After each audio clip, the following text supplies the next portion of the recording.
Hello guys, welcome to the podcast जहाँ हम दोस्त देश और दुनिया की बातें करते हैं इंडिया के रिश्ते में।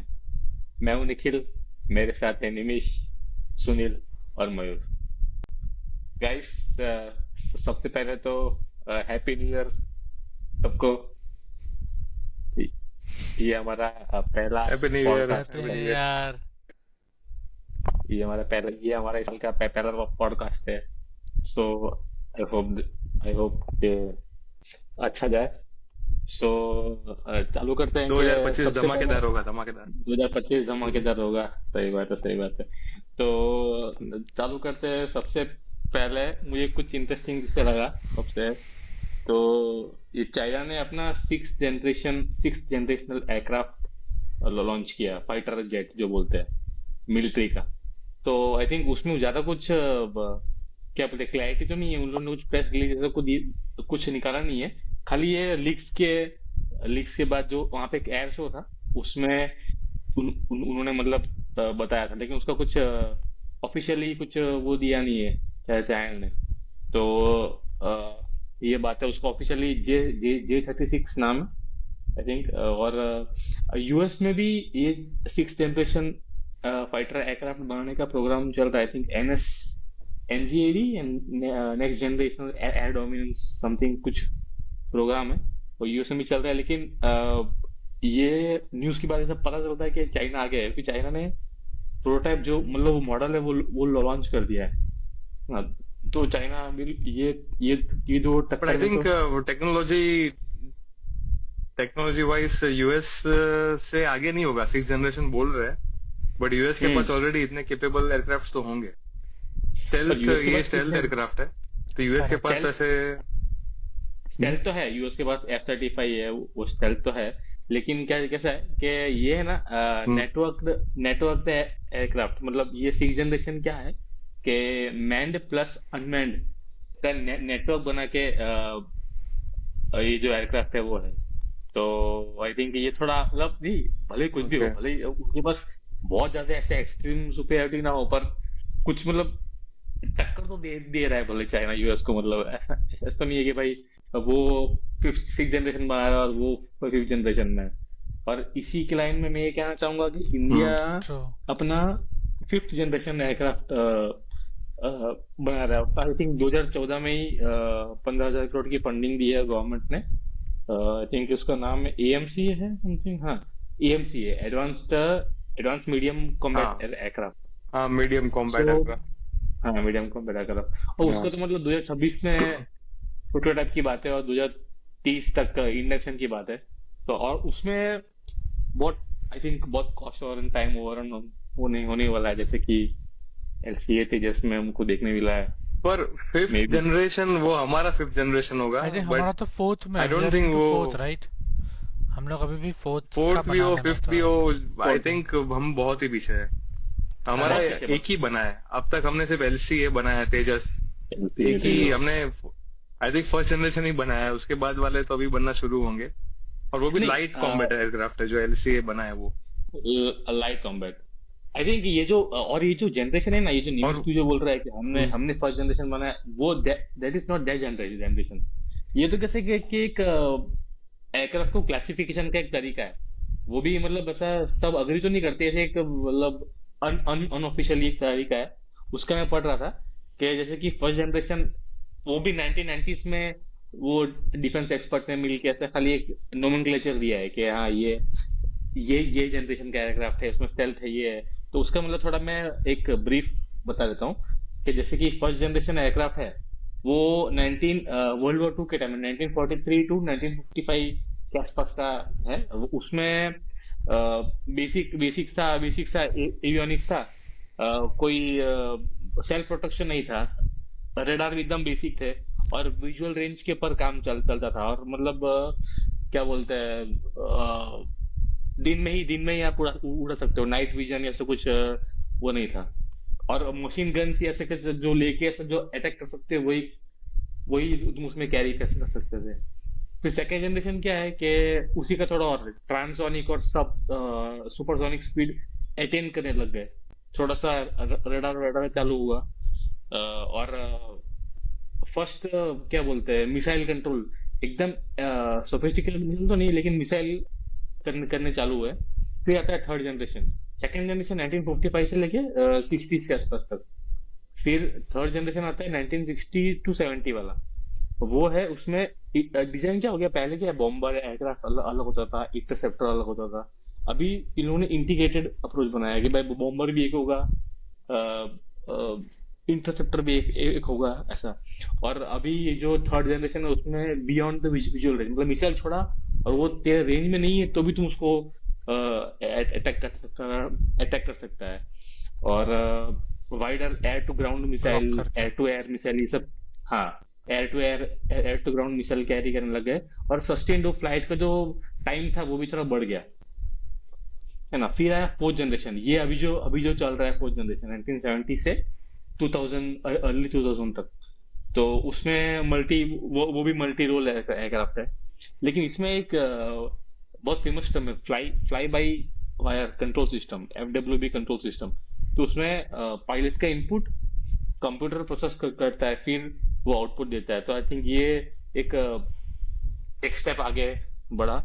और मतलब आई थिंक जनरली एक थोड़ा हाईटेक बना, है ना, थोड़ा हाईटेक बना। और थोड़े थोड़े स्टेल्थ के प्रिंसिपल आने गए कि जो भी रडार में जो भी डिटेक्ट करता है उसका सरफेस एरिया कम करो, कंपोजिट मटेरियल यूज करो, ऐसा पेंट यूज करो कि रडार की इसमें ना आए। आई थिंक थोड़ा थोड़ा वो चालू हुआ। वो अपना जो तेजस है वो ये फोर्थ जनरेशन है। आई थिंक यूएस का F-16 और रशिया का Su-35 वो भी ये फोर्थ जनरेशन ही है। आई थिंक ये जनरेशन वाइज ये है। हाँ, सुखोई।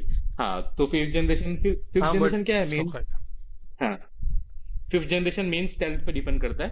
उसमें भी कंटिन्यू। वो फुल्ली इंटीग्रेटेड सिस्टम है। एवियोनिक्स और थोड़ा एडवांस्ड है।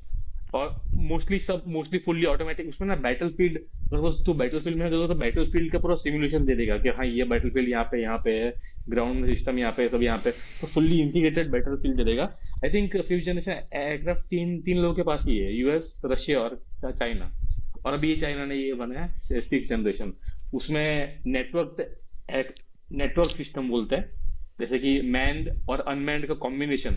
और वो नेटवर्क में चलेगा, मतलब वो एक जैसे कि एक क्या बोलते हैं फॉर्मेशन में चलेगा। आई थिंक पहले अनमैन्ड होगा, फिर मैन होगा, ऐसे सब।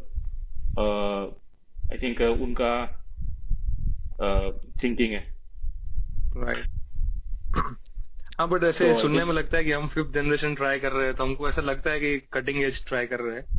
बट आई गेस हम 30-40 साल पीछे वाली टेक्नोलॉजी अभी डेफिनेटली ट्राई कर रहे हैं। हम अभी मतलब जो यूएस और चाइना जिस लेवल पे है वो अभी आउट ऑफ रीच है। अभी वो 30 साल आगे है, तो अभी 30 तो साल वो आगे। ट्राई भी नहीं कर रहे। टेक्नोलॉजी और में जो तो सही बात है। सही बात हम्म, है। Yes yes. और फोर्थ जनरेशन की जो बात हो रही है तेजस की भी, तेजस का पूरा प्रोजेक्ट देखोगे तो कितना ही खराब रीत से वो पूरा हुआ। 1983 में प्रपोज हुआ था वो, और पहली फ्लाइट 2008 में हुई। कितना ऑलमोस्ट 25 साल के बाद, 25 साल के बाद तो पहली फ्लाइट हो रही, उड़ रहा है वो पहली बार 25 साल के बाद। तो इतना हमारा वो एग्जीक्यूशन घटिया हो रहा था तेजस में। उसके बाद 2008 में उड़ा पहली बार, 2015 में आर्मी में एयरक्राफ्ट एयरफोर्स में वो इंड्यूस हुआ, तो पहली बार उन्होंने यूज किया 2015 में। और अब तक हमने सिर्फ 40 जितने ही बनाए हैं। तो 40 साल पहले का प्रोजेक्ट है ये, 1983 में शुरू हुआ था। 40-30 जितने भी साल, इतना पुराना प्रोजेक्ट है। अब तक हमने सिर्फ 40 पीस ही बनाए हैं। तो टेक्नोलॉजी हम अगर अचीव भी कर पा रहे हैं तो सिर्फ 40 पीस बना के बैठे हैं। तो मतलब हम बहुत ही वीक है आई थिंक एयरक्राफ्ट टेक्नोलॉजी में। इसके लिए भी बहुत ही दे पीछे वुड है। बी इंपोर्टिंग राइट, काफी सारी चीजें यूएस नहीं से नहीं, इंपोर्ट होती है तेजस या में फिर तो सब कुछ सभी। इंडिजीनियस करने का ट्राई किया है, ओके। सब कुछ ही हमसे। उसमें ऐसा हुआ कि शुरू किया तब LCA नाम था, मतलब उसका गोल थोड़ा डिफरेंट था। वो अचीव नहीं हो पाया तो अपग्रेड करते गए कि जैसे 10 साल हो गए अब तक कुछ अचीव नहीं हो पाया है, तो अभी ये शेल्व करो, उससे और आगे का जनरेशन का बनाएंगे, नेक्स्ट लेवल का बनाएंगे। ऐसे करते करते फिर तेजस नाम दिया। मतलब उसके फीचर्स अपग्रेड होते गए, पर हमने अर्ली वर्जन भी डिलीवर नहीं किया। हम फीचर्स अपग्रेड करते गए, हमको और अच्छा बनाना था और फिर इवेंचुअली बन पाया, एटलीस्ट उड़ पाया। बट 40 साल लग गए सब करते करते। ये इंडिया, लेकिन is it better in no this helicopters में ज्यादा बेटर है क्या इंडिया? नहीं बिकॉज हम लोग नहीं उसको एक्सपोर्ट भी करते हैं राइट, कि नहीं करते? नहीं नहीं नहीं है बेटर मेरे मतलब मेरे को टेक्नोलॉजिकली तो बेटर नहीं होंगे, मतलब बेटर एडवांस नहीं है। हेलीकॉप्टर्स नहीं, में अब तो यूएस से कंपेयर नहीं करना है बोल रहा, लेकिन जनरली हम लोग जो मैन्युफैक्चर करते हैं, है ना, नहीं है नहीं है तो नहीं है। हमारी जो है हेलीकॉप्टर्स वो का मैन्युफैक्चरिंग है, पब्लिक राइट? पब्लिक कंपनी है ना हमारी, हिंदुस्तान एरोनॉटिक्स लिमिटेड, और ऐसे कुछ हम्म कुछ डीआरडीओ वगैरह जो आई गवर्नमेंट थिंक फंडेड पहले एजेंसीज है वही आई थिंक करती है। पहले पवन हंस था, वो सब भी बंद बंद है अभी, तो बहुत कम है। हम्म, जब हमारी प्राइवेट कंपनी शुरू करेगी और एक्सपोर्ट करना शुरू करेगी, आई थिंक तब हम कह सकते हैं कि इंडिया में वो अभी एग्जैक्टली। टेक्नोलॉजी आ गई है। अब लेकिन अभी तो हम नहीं कर रहे हैं। हेलीकॉप्टर्स वो लेकिन होगा, यूएस वो में में लेकिन भी ऐसा होगा कि Adani is cheap also helicopters involve, करते यू नो, होंगे। दिस डिफेंस के अंदर अदानी का भी है, डिफेंस अभी के शुरू अंदर। हुआ है। हाँ, वो टाटा का एक्चुअली भी है। मोदी गवर्नमेंट ने ट्राई किया था ना डिफेंस इंट्रोड्यूस का। किया, यस करेक्ट। इंडिया या में हम डिफेंस कैपेबिलिटीज प्राइवेटली इम्प्रूव हुआ है, उसका ट्राई किया था। यस, टाटा को भी दिया था, बट टाटा का है, इवेंचुअली यस। इतना टाटा का ज्यादा भी। डेवलप नहीं हो पाया। और आई थिंक टाइम मतलब लगेगा। इंडिया का जो जो मेन, अभी हाँ इंडिया निखिल का, कह रहा था कि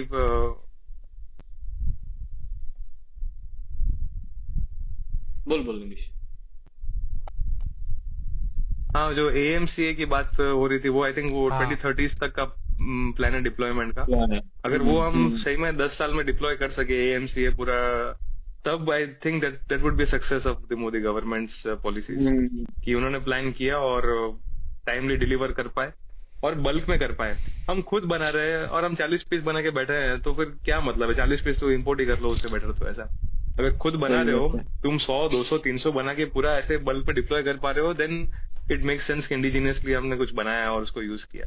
तो एएमसीए कितने स्केल पे बना रहे हैं और कितना फटाफट बना रहे हैं, दैट वुड शो कि हम चाइना के कितने दूर है, कितने पास है।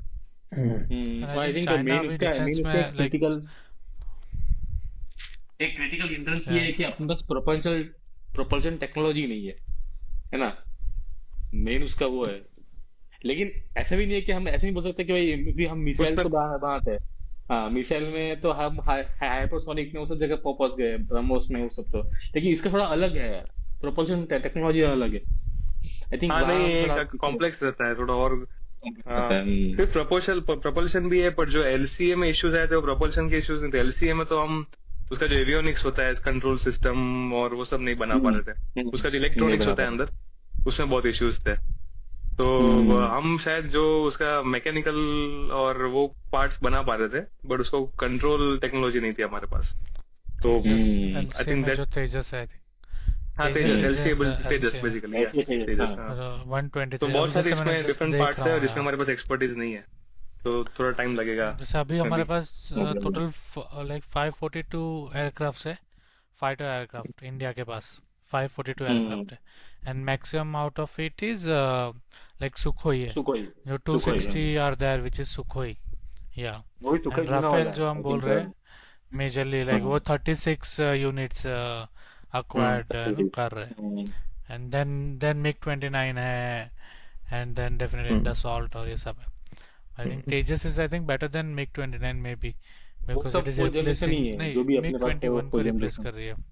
या So, अच्छा है। और लेकिन मैंने पढ़ा एक और चाइना का, जिसमें पढ़ रहा था जब तुमने बोला कि आई थिंक उसने एक फाइटर जेट एयरक्राफ्ट कैरियर है ना, जो एक और उसने रिसेंटली वो भी उसने लॉन्च किया है, जो it is like all weather में वो सस्टेन करेगा एयरक्राफ्ट उस हिसाब कैरियर। से, like any weather it can easily aircraft carrier, है ना। हाँ, तो उसने वो भी सब मैंने एक साथ बनाया रिलीज किया है। हाँ वो रिसेंटली। फ्लाइट एयरक्राफ्ट तो रिलीज किए, बट एक कैरियर भी रिलीज किए और भी करेक्ट। टेक्नोलॉजीज रिलीज किए एक साथ। आई थिंक ये साइलेंटली दे थोड़ा आर वर्किंग। ताइवान पे प्रेशर कुछ करने उनके के लिए। प्लानिंग लग रहे हैं। हाँ, अभी थोड़ा एक दे आर साथ इतना वर्किंग बड़ा बड़ा फर्स्ट एंड देन रिवील कर शोइंग, रहे हैं। ऐसा भी है। हाँ, हाँ, थोड़ा प्रेशर बढ़ाने का ट्राई कर रहे हैं, ऐसा लग रहा है कुछ। साइलेंटली दे आर हाँ वर्किंग। सही बात है। और इस पे एक मेरे एक क्वेश्चन था कि what do you think the future of warfare will be, कि जैसे कि अभी क्या है कि अभी सब ऐसे बोल रहे हैं कि फ्यूचर ऑफ वॉरफेयर है ना कैसे होगा, कि जैसे कि अभी मैन्ड है जो एयरक्राफ्ट जो मैंने बोला 5th जनरेशन 6th जनरेशन, तो आई थिंक कोई कुछ लोग बोलते हैं कि ये ऑब्सोल्यूट हो जाएगा, अभी सिर्फ ड्रोन से फाइट होगा। जैसे कि अभी ये अजरबैजान और उनका फाइट हुआ था ना, तब आई थिंक सिर्फ और सिर्फ ड्रोन ड्रोन सुपेरियरिटी पे ही उन लोग जीते थे। और आई थिंक मतलब अभी फ्यूचर में ये जो सिक्स जनरेशन है ये भी मतलब मैन्ड और अनमैन्ड का नेटवर्क करके बात कर रहे हो। तो आई थिंक फ्यूचर तो अनमैन्ड ही है, क्योंकि कोई भी कंट्री ये नहीं चाहेगी कि उसका कोई पायलट है वो मतलब शहीद हो जाए। और ड्रोन में क्या है कि वो नहीं सस्ता भी है, स्केल में ही बन सकता है, और वो कामी क्या बोलते हैं, कामी का जेट है, अगर वो क्रैश हो गया कुछ हो गया तो भी इतना खाली मॉनिटरी लॉस ही होगा, किसी का सी जान का नुकसान नहीं होगा।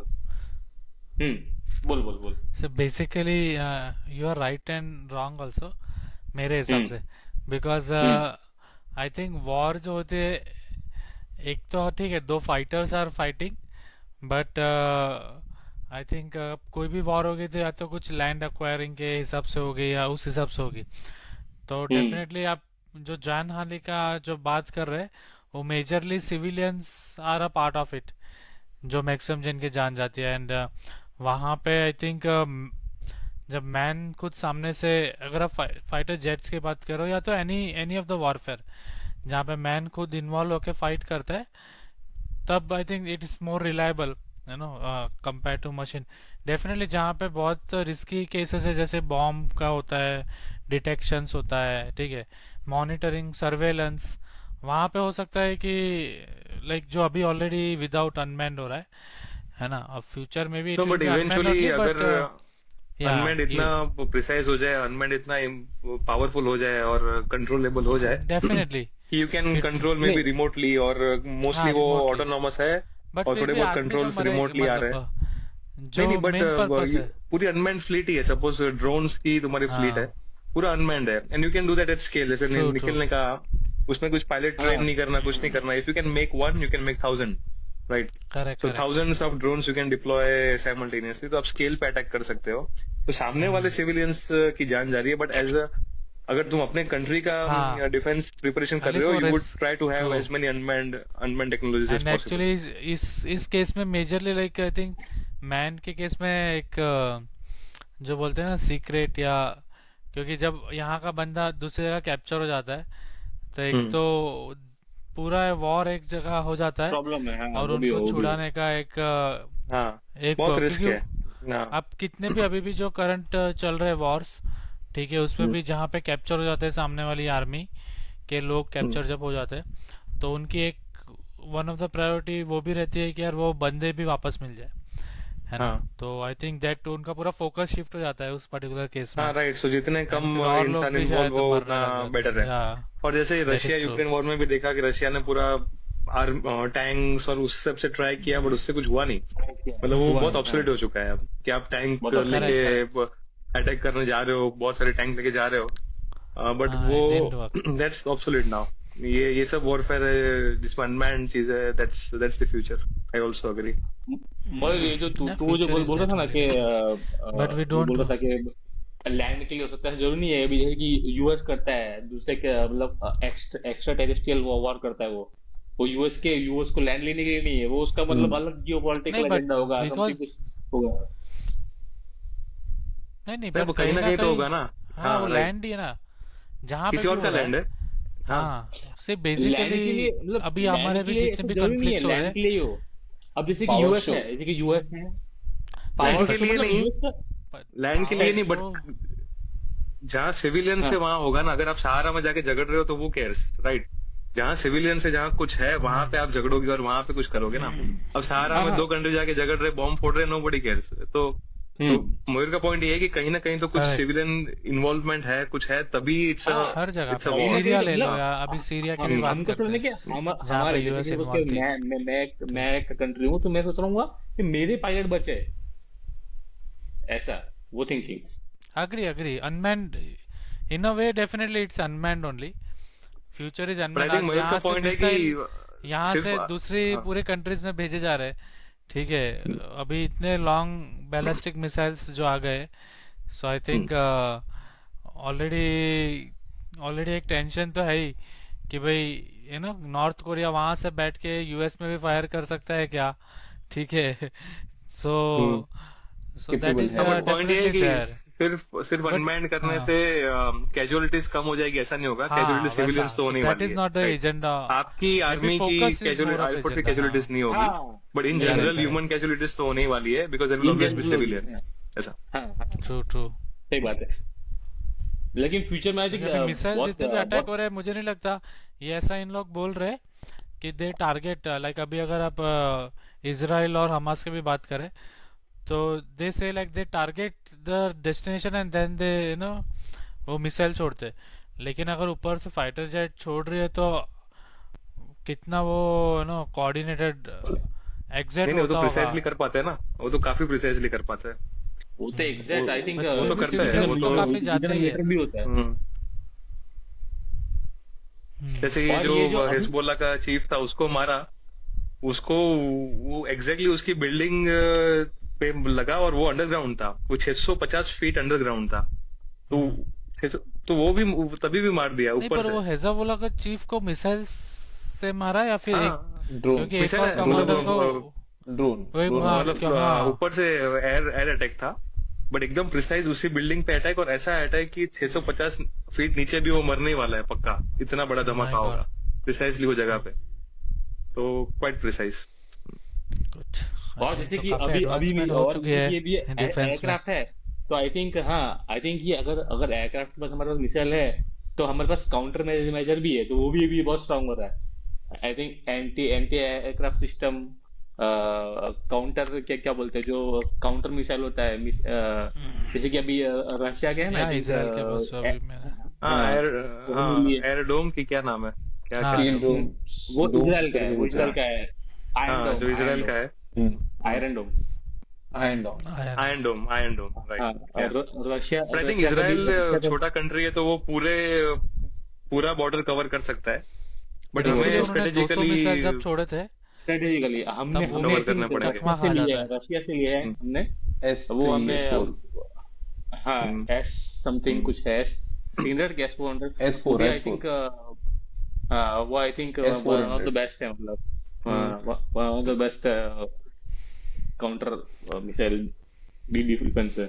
लेकिन डेफिनेटली पहले हम ऐसा सोचते थे कि wars and all like okay they only want to do power show and all, but अभी जब रियलिटी में हो रही है, जब दो जगह पे इट्स नॉट लाइक एक्सपेक्टेड, बहुत ज्यादा सेंसिटिव हो गया था जब फर्स्ट वॉर हुई थी रशिया और यूक्रेन की।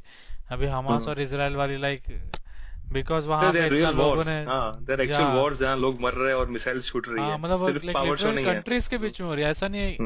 ठीक है सीरिया का था लेकिन वैसा वो वन साइडेड जैसा दिख रहा था, वहां पे इतना वैसा नहीं लग रहा था जहाँ पे यहाँ पे दोनों साइड की अपने अपने पक्ष है, आजू बाजू वाले सपोर्ट करेंगे। So actually it can go in any way in अगर एक तरीके से बात करें तो। सो बहुत वो वीडियो देखा था क्या, जो ईरान ने जो मयूर तो कह रहा था कि वो 200 मिसाइल एक साथ छोड़ी थी, हाँ तो वो that was a scary video है। तो पूरे 200 मिसाइल्स आ रही है, ईरान से इजराइल पहुंच रही है और आयरन डोम पूरा प्रोटेक्ट कर रहा है। अमेजिंग, मतलब स्कैरी एंड अलग लेवल पे, मतलब ऐसे कभी देखा नहीं था मैंने ऐसा कुछ। सो ये see the video you feel कि नेक्स्ट कैसा लेवल पे जा वॉर में सकता लगता है। है। सो इसीलिए आई थिंक सब प्रिपेयर कर रही है कंट्रीज कहीं ना कहीं। Eventually they don't want it but they're still preparing it. Yeah. Defence हाँ सही बात है, सही बात है, इसलिए So we wish best for India as well. I think India is also So guys, giving its ये good topic- budget now. So let's see. Yeah.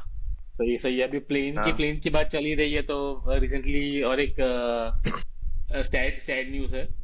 दिसंबर 29 को जेजू एयरलाइन की बोइंग 737-800 आई थिंक वो रन ऑफ से skid हो गई, और mostly सब लोग, 2 लोग बच गए, बाकी 179 लोग मर गए। तो आई थिंक ये बहुत ट्रेजिक न्यूज है। 181 और 181 लोग मर गए। हाँ 181 लोग थे, 2 लोग जिंदा है ना, 179 लोग मर गए, 2 लोग बच गए या 2 लोग बच गए दो और लोग- बाकी के लोग मर गए। बाकी के लोग मर गए। तो आई थिंक बहुत ट्रेजिक न्यूज है। और दिस और ये latest in the series of many Boeing का इंसिडेंट है। आई थिंक ये जो रन ऑफ वाला जो रन ऑफ स्किड हुआ है वो same to same air India का कोची में हुआ था, सेम टू सेम ऐसा ही हुआ था। वो भी रन ऑफ स्किड होके क्रैश हुआ था। आई थिंक वो 2022 में हुआ था। हाँ 2022 में हुआ था, 2020 में, अगस्त 2020 में हुआ था। उसके वो पहले उसके बोइंग था पहले क्या? भी। वो भी बोइंग था या हाँ, वही वही कुछ यही आइडिया? था, सेवन, वो भी यही था, ये वाला प्लेन 737-800। सेम एयरक्राफ्ट था क्या? सेम ओ एयरक्राफ्ट। ओके। अरे ये ऐसा एयरक्राफ्ट बट आई थिंक और भी ये हुआ है, एयरक्राफ्ट तो काफी टाइम जैसे से कि यूज हो चाइनीज। रहा है, 1987 से यूज हो रहा है ना, क्या कह नहीं, ये रहे हैं 19 भाई? Seven three something. Seven seven I three think seven this eight hundred aircraft, अभी रिसेंटली है, ये 20 हाँ साल का ही है। ये ये 20 737 मैक्स के पहले का 20 वर्जन है। हाँ 737 हाँ, ये मैक्स में काफी तो बहुत पहले का इश्यूज थे, वर्जन। हाँ, ये बहुत उसके इश्यूज है। पहले हाँ का वर्जन है। बट हम्म। हाँ, बट इट्स सरप्राइजिंग कि मुझे पता नहीं था कोची में भी सेम ही मॉडल है। देन इट्स रियली बिल्कुल। सस्पिशियस। और चाइना में भी हुआ था, आई और थिंक ये 2022 में। वो भी ऐसे क्रैश हो गया। ओके। और 2020 में, और ऐसे हाँ, 3-4 ये से सब में आई थिंक पेटल। ये इशू था क्या कि लैंडिंग गियर काम नहीं कर रही थी? यस यस यस क्योंकि यस, इसमें तो लैंडिंग गियर क्लियरली का। ये इशू था कि लैंडिंग गियर उनकी काम नहीं कर रही थी और वो लैंड करने का ट्राई कर रहे इसमें, हाँ, और इसमें से वो बोल रहे थे ना कि बर्ड से हुआ है, लेकिन बर्ड से इतना फेटल क्रैश तो नहीं होना चाहिए। बहुत थे। सारे हाँ बहुत ये सारी तो थियरीज है, बर्ड का तो है ही। हाँ, करेक्ट करेक्ट, हाँ, बट जो लोगों ने एकदम क्वेश्चन एक्सपर्ट, किया एक्चुअली उसके बाद। हाँ, लैंडिंग गियर नहीं था उसके बिना तो लैंड कर ही रहे थे, वो तो है ही। अब लैंडिंग गियर क्यों नहीं था, वो क्वेश्चन है। तो कोई बोल रहा वो है कि क्वेश्चन पूरे है। प्लेन का हाइड्रोलिक सिस्टम ही बिगड़ गया था, ऐसा लग रहा था, क्योंकि उनका इंजन भी काम नहीं कर रहा था, ऐसा कुछ था। एक्सपर्ट्स बोल रहे हैं कि पूरा हाइड्रोलिक सिस्टम ही शायद कुछ फॉल्टी हो गया था। अब वो बेसिकली बर्ड की वजह से इस हुआ है, क्या हुआ है वो आई थिंक वो पता नहीं है। इसमें एक अपडेट आया था कि 179 जो पीपल्स उसमें से एक पैसेंजर ने एक टेक्स्ट किया था अपने नोन पर्सन को, बिकॉज तब वो एकदम एल्टीट्यूड पे नहीं था, सो नेटवर्क उस टाइम पे चल रहा था। तो उसने ऐसा टेक्स्ट किया था कि विंग्स पे बर्ड्स दिख रही है और this can be a crash. उसके आगे तो कुछ था नहीं, सो पॉसिबिलिटीज ये भी है कि ओके। हाँ बर्ड्स की वजह से हुआ था। और लैंडिंग गियर जो है, मतलब इसके अंदर बहुत ज्यादा डेवलपमेंट नहीं हुई है, बट इनिशियल इंफॉर्मेशन थी कि एक न्यूज आया था। सेकंड कि ये आया था कि इसका जो लैंडिंग गियर है वो सिस्टम वर्कआउट कर रहा था, जो कि हम जानते हैं कि अभी इसका एकदम टेक्निकल वर्ड मुझे याद नहीं आ रहा है, बट क्या होता है कि हम जब लैंड करते हैं तो नीचे व्हील्स आती है, उस समय पे लैंडिंग गियर जब काम करती है, अगर वो काम नहीं करती है या फिर वो यूज ना करना पड़े, उसके लिए चार चार एक केसेस रहते हैं, डिफरेंट केसेस रहते हैं कि हम ऐसे डायरेक्टली लैंड कर सके। मतलब ऑन एग्जैक्टली वर्ड मुझे याद नहीं आ रहा, बट वो फिर व्हील्स पे लैंड नहीं करता है, वो एयरक्राफ्ट के बॉडी पे लैंड करता है। तो ऐसे डिफरेंट 4 केसेस थे, उसमें से फोर्थ नंबर का केस था कि इसके अंदर पायलट ने एक डिसीजन लिया कि ये डायरेक्टली लैंडिंग गियर के हेल्प से हम लैंड करेंगे, तो जो स्पीड होती है जो 240 280 की on an average kilometre per hour की स्पीड होती है लैंडिंग के टाइम पे, ये उससे ज्यादा थी। और अगर वो लैंडिंग गियर यूज करता, again this is a theory, this is not fix, but एक थियरी है कि वो 240 280 किलोमीटर पर आवर की स्पीड से ज्यादा थी। अगर वो उस समय पे अगर लैंडिंग गियर ओपन करता तो व्हाट विल हैपन कि वो जो उसके जो व्हील है वो जस्ट फ्लोर से टच होंगे और वो इम्पैक्ट की वजह से वो ब्लास्ट हो सकता था, एयरक्राफ्ट हिल सकता था, उसके पर विंग्स के नीचे लैंड टच हो सकता। करना क्यों पड़ा? बिकॉज इंजन काम नहीं कर रहा था इसलिए लैंड करना पड़ा, यस ऐसी इतनी यस स्पीड पे। यस यस, वापस इसके लिए लैंड करना पड़ा। ये सारी चीजें बहुत कम टाइम में हुई। उन्होंने एयरवेज को बोला कि ऐसा सब हुआ है, एयरवेज ने उसको चेक किया और एयरवेज ने उसने ओपन कर दिया उस समय पे और उनको बोला कि तुम वापस लैंड कर सकते हो, तो उसने यू टर्न लिया और उसने लैंड करने का ट्राई किया, बट उसकी स्पीड इतनी ज्यादा थी जिसकी वजह से वो लैंडिंग गियर यूज नहीं कर पा रहा। This is a theory only, इसकी वजह से ये इश्यू हुआ था। आई थिंक स्पीड कम करना तो पॉसिबल है ना, मतलब दो इंजन नहीं चल पॉसिबिलिटीज रहा है तो। होती है, दो पॉसिबिलिटी होती है स्पीड कम करने की। फर्स्ट होती है कि आप उसकी थ्रस्ट को रोक दोगे। दूसरी स्पीड होती है कि आप जो विंग्स हमने देखी होगी, जो विंग्स होती है ना उसके पीछे एक बूम रहता है जो ऐसे फ्लिप होती है अप्स एंड डाउन्स, तो वो फ्लिप को यूज करके वो मतलब एरोडायनामिक यूज करके वो थोड़ा सा स्पीड कम कर सकते थे। बट अगेन वो जो टेक्स्ट किया उस पर्सन ने, उस पे उसने वही विंग्स के ऊपर कुछ बर्ड्स लगे हैं, ये इश्यूज बताया था उसने, मल्टीपल वर्ड्स की बात हुई थी। सो अभी वो तो जैसे बाहर आएगा, काफी इंफॉर्मेशन पब्लिक होगी तब पता चलेगा। तो मोस्ट प्रोबेबली हो सकता है कि वो गियर पे भी बर्ड्स लगे होंगे जिसकी वजह से वो प्रॉपरली ओपन हो ना पाया हो, ऐसा। और अगेन क्या होता है कि एक मुझे नहीं पता था, जब मैंने थियरी पढ़ी तो मुझे पता चला कि जब हम इस टाइप की लैंडिंग करते हैं तो उस समय पे आई डोंट नो तुम में से किसको पता होगा, बट जो रनवे होता है ना, रनवे पे है ना एक फॉगर्स होते हैं कि वो पूरा फॉग कर देते हैं वो एटमोस्फेयर को। दैट मीन्स व्हाट कि जब ये लैंड होता है तो बॉडी जो है, बॉडी यानी कि एयरक्राफ्ट की जो शेल होती है वो ये फ्लोर से टकराती है तो स्पार्क निकलते हैं, और यू नो कि उसमें फ्यूल होता है और हाईली कंबसिबल फ्यूल रहता है, तो वो स्पार्क ज्यादा ना फैले इसके लिए वहां पे अगर ना डीफॉगर कार्बन डाइऑक्साइड को स्मोक किया जाता है पूरे रनवे पे, सो दैट वो कम से कम कैजुअलिटी हो। ऐसे पॉसिबिलिटीज नहीं कि कैजुअलिटी जीरो हो, बट कम से कम रिड्यूस करने की कोशिश करते हो, और फायर ब्रिगेड को भी बुलाना XYZ।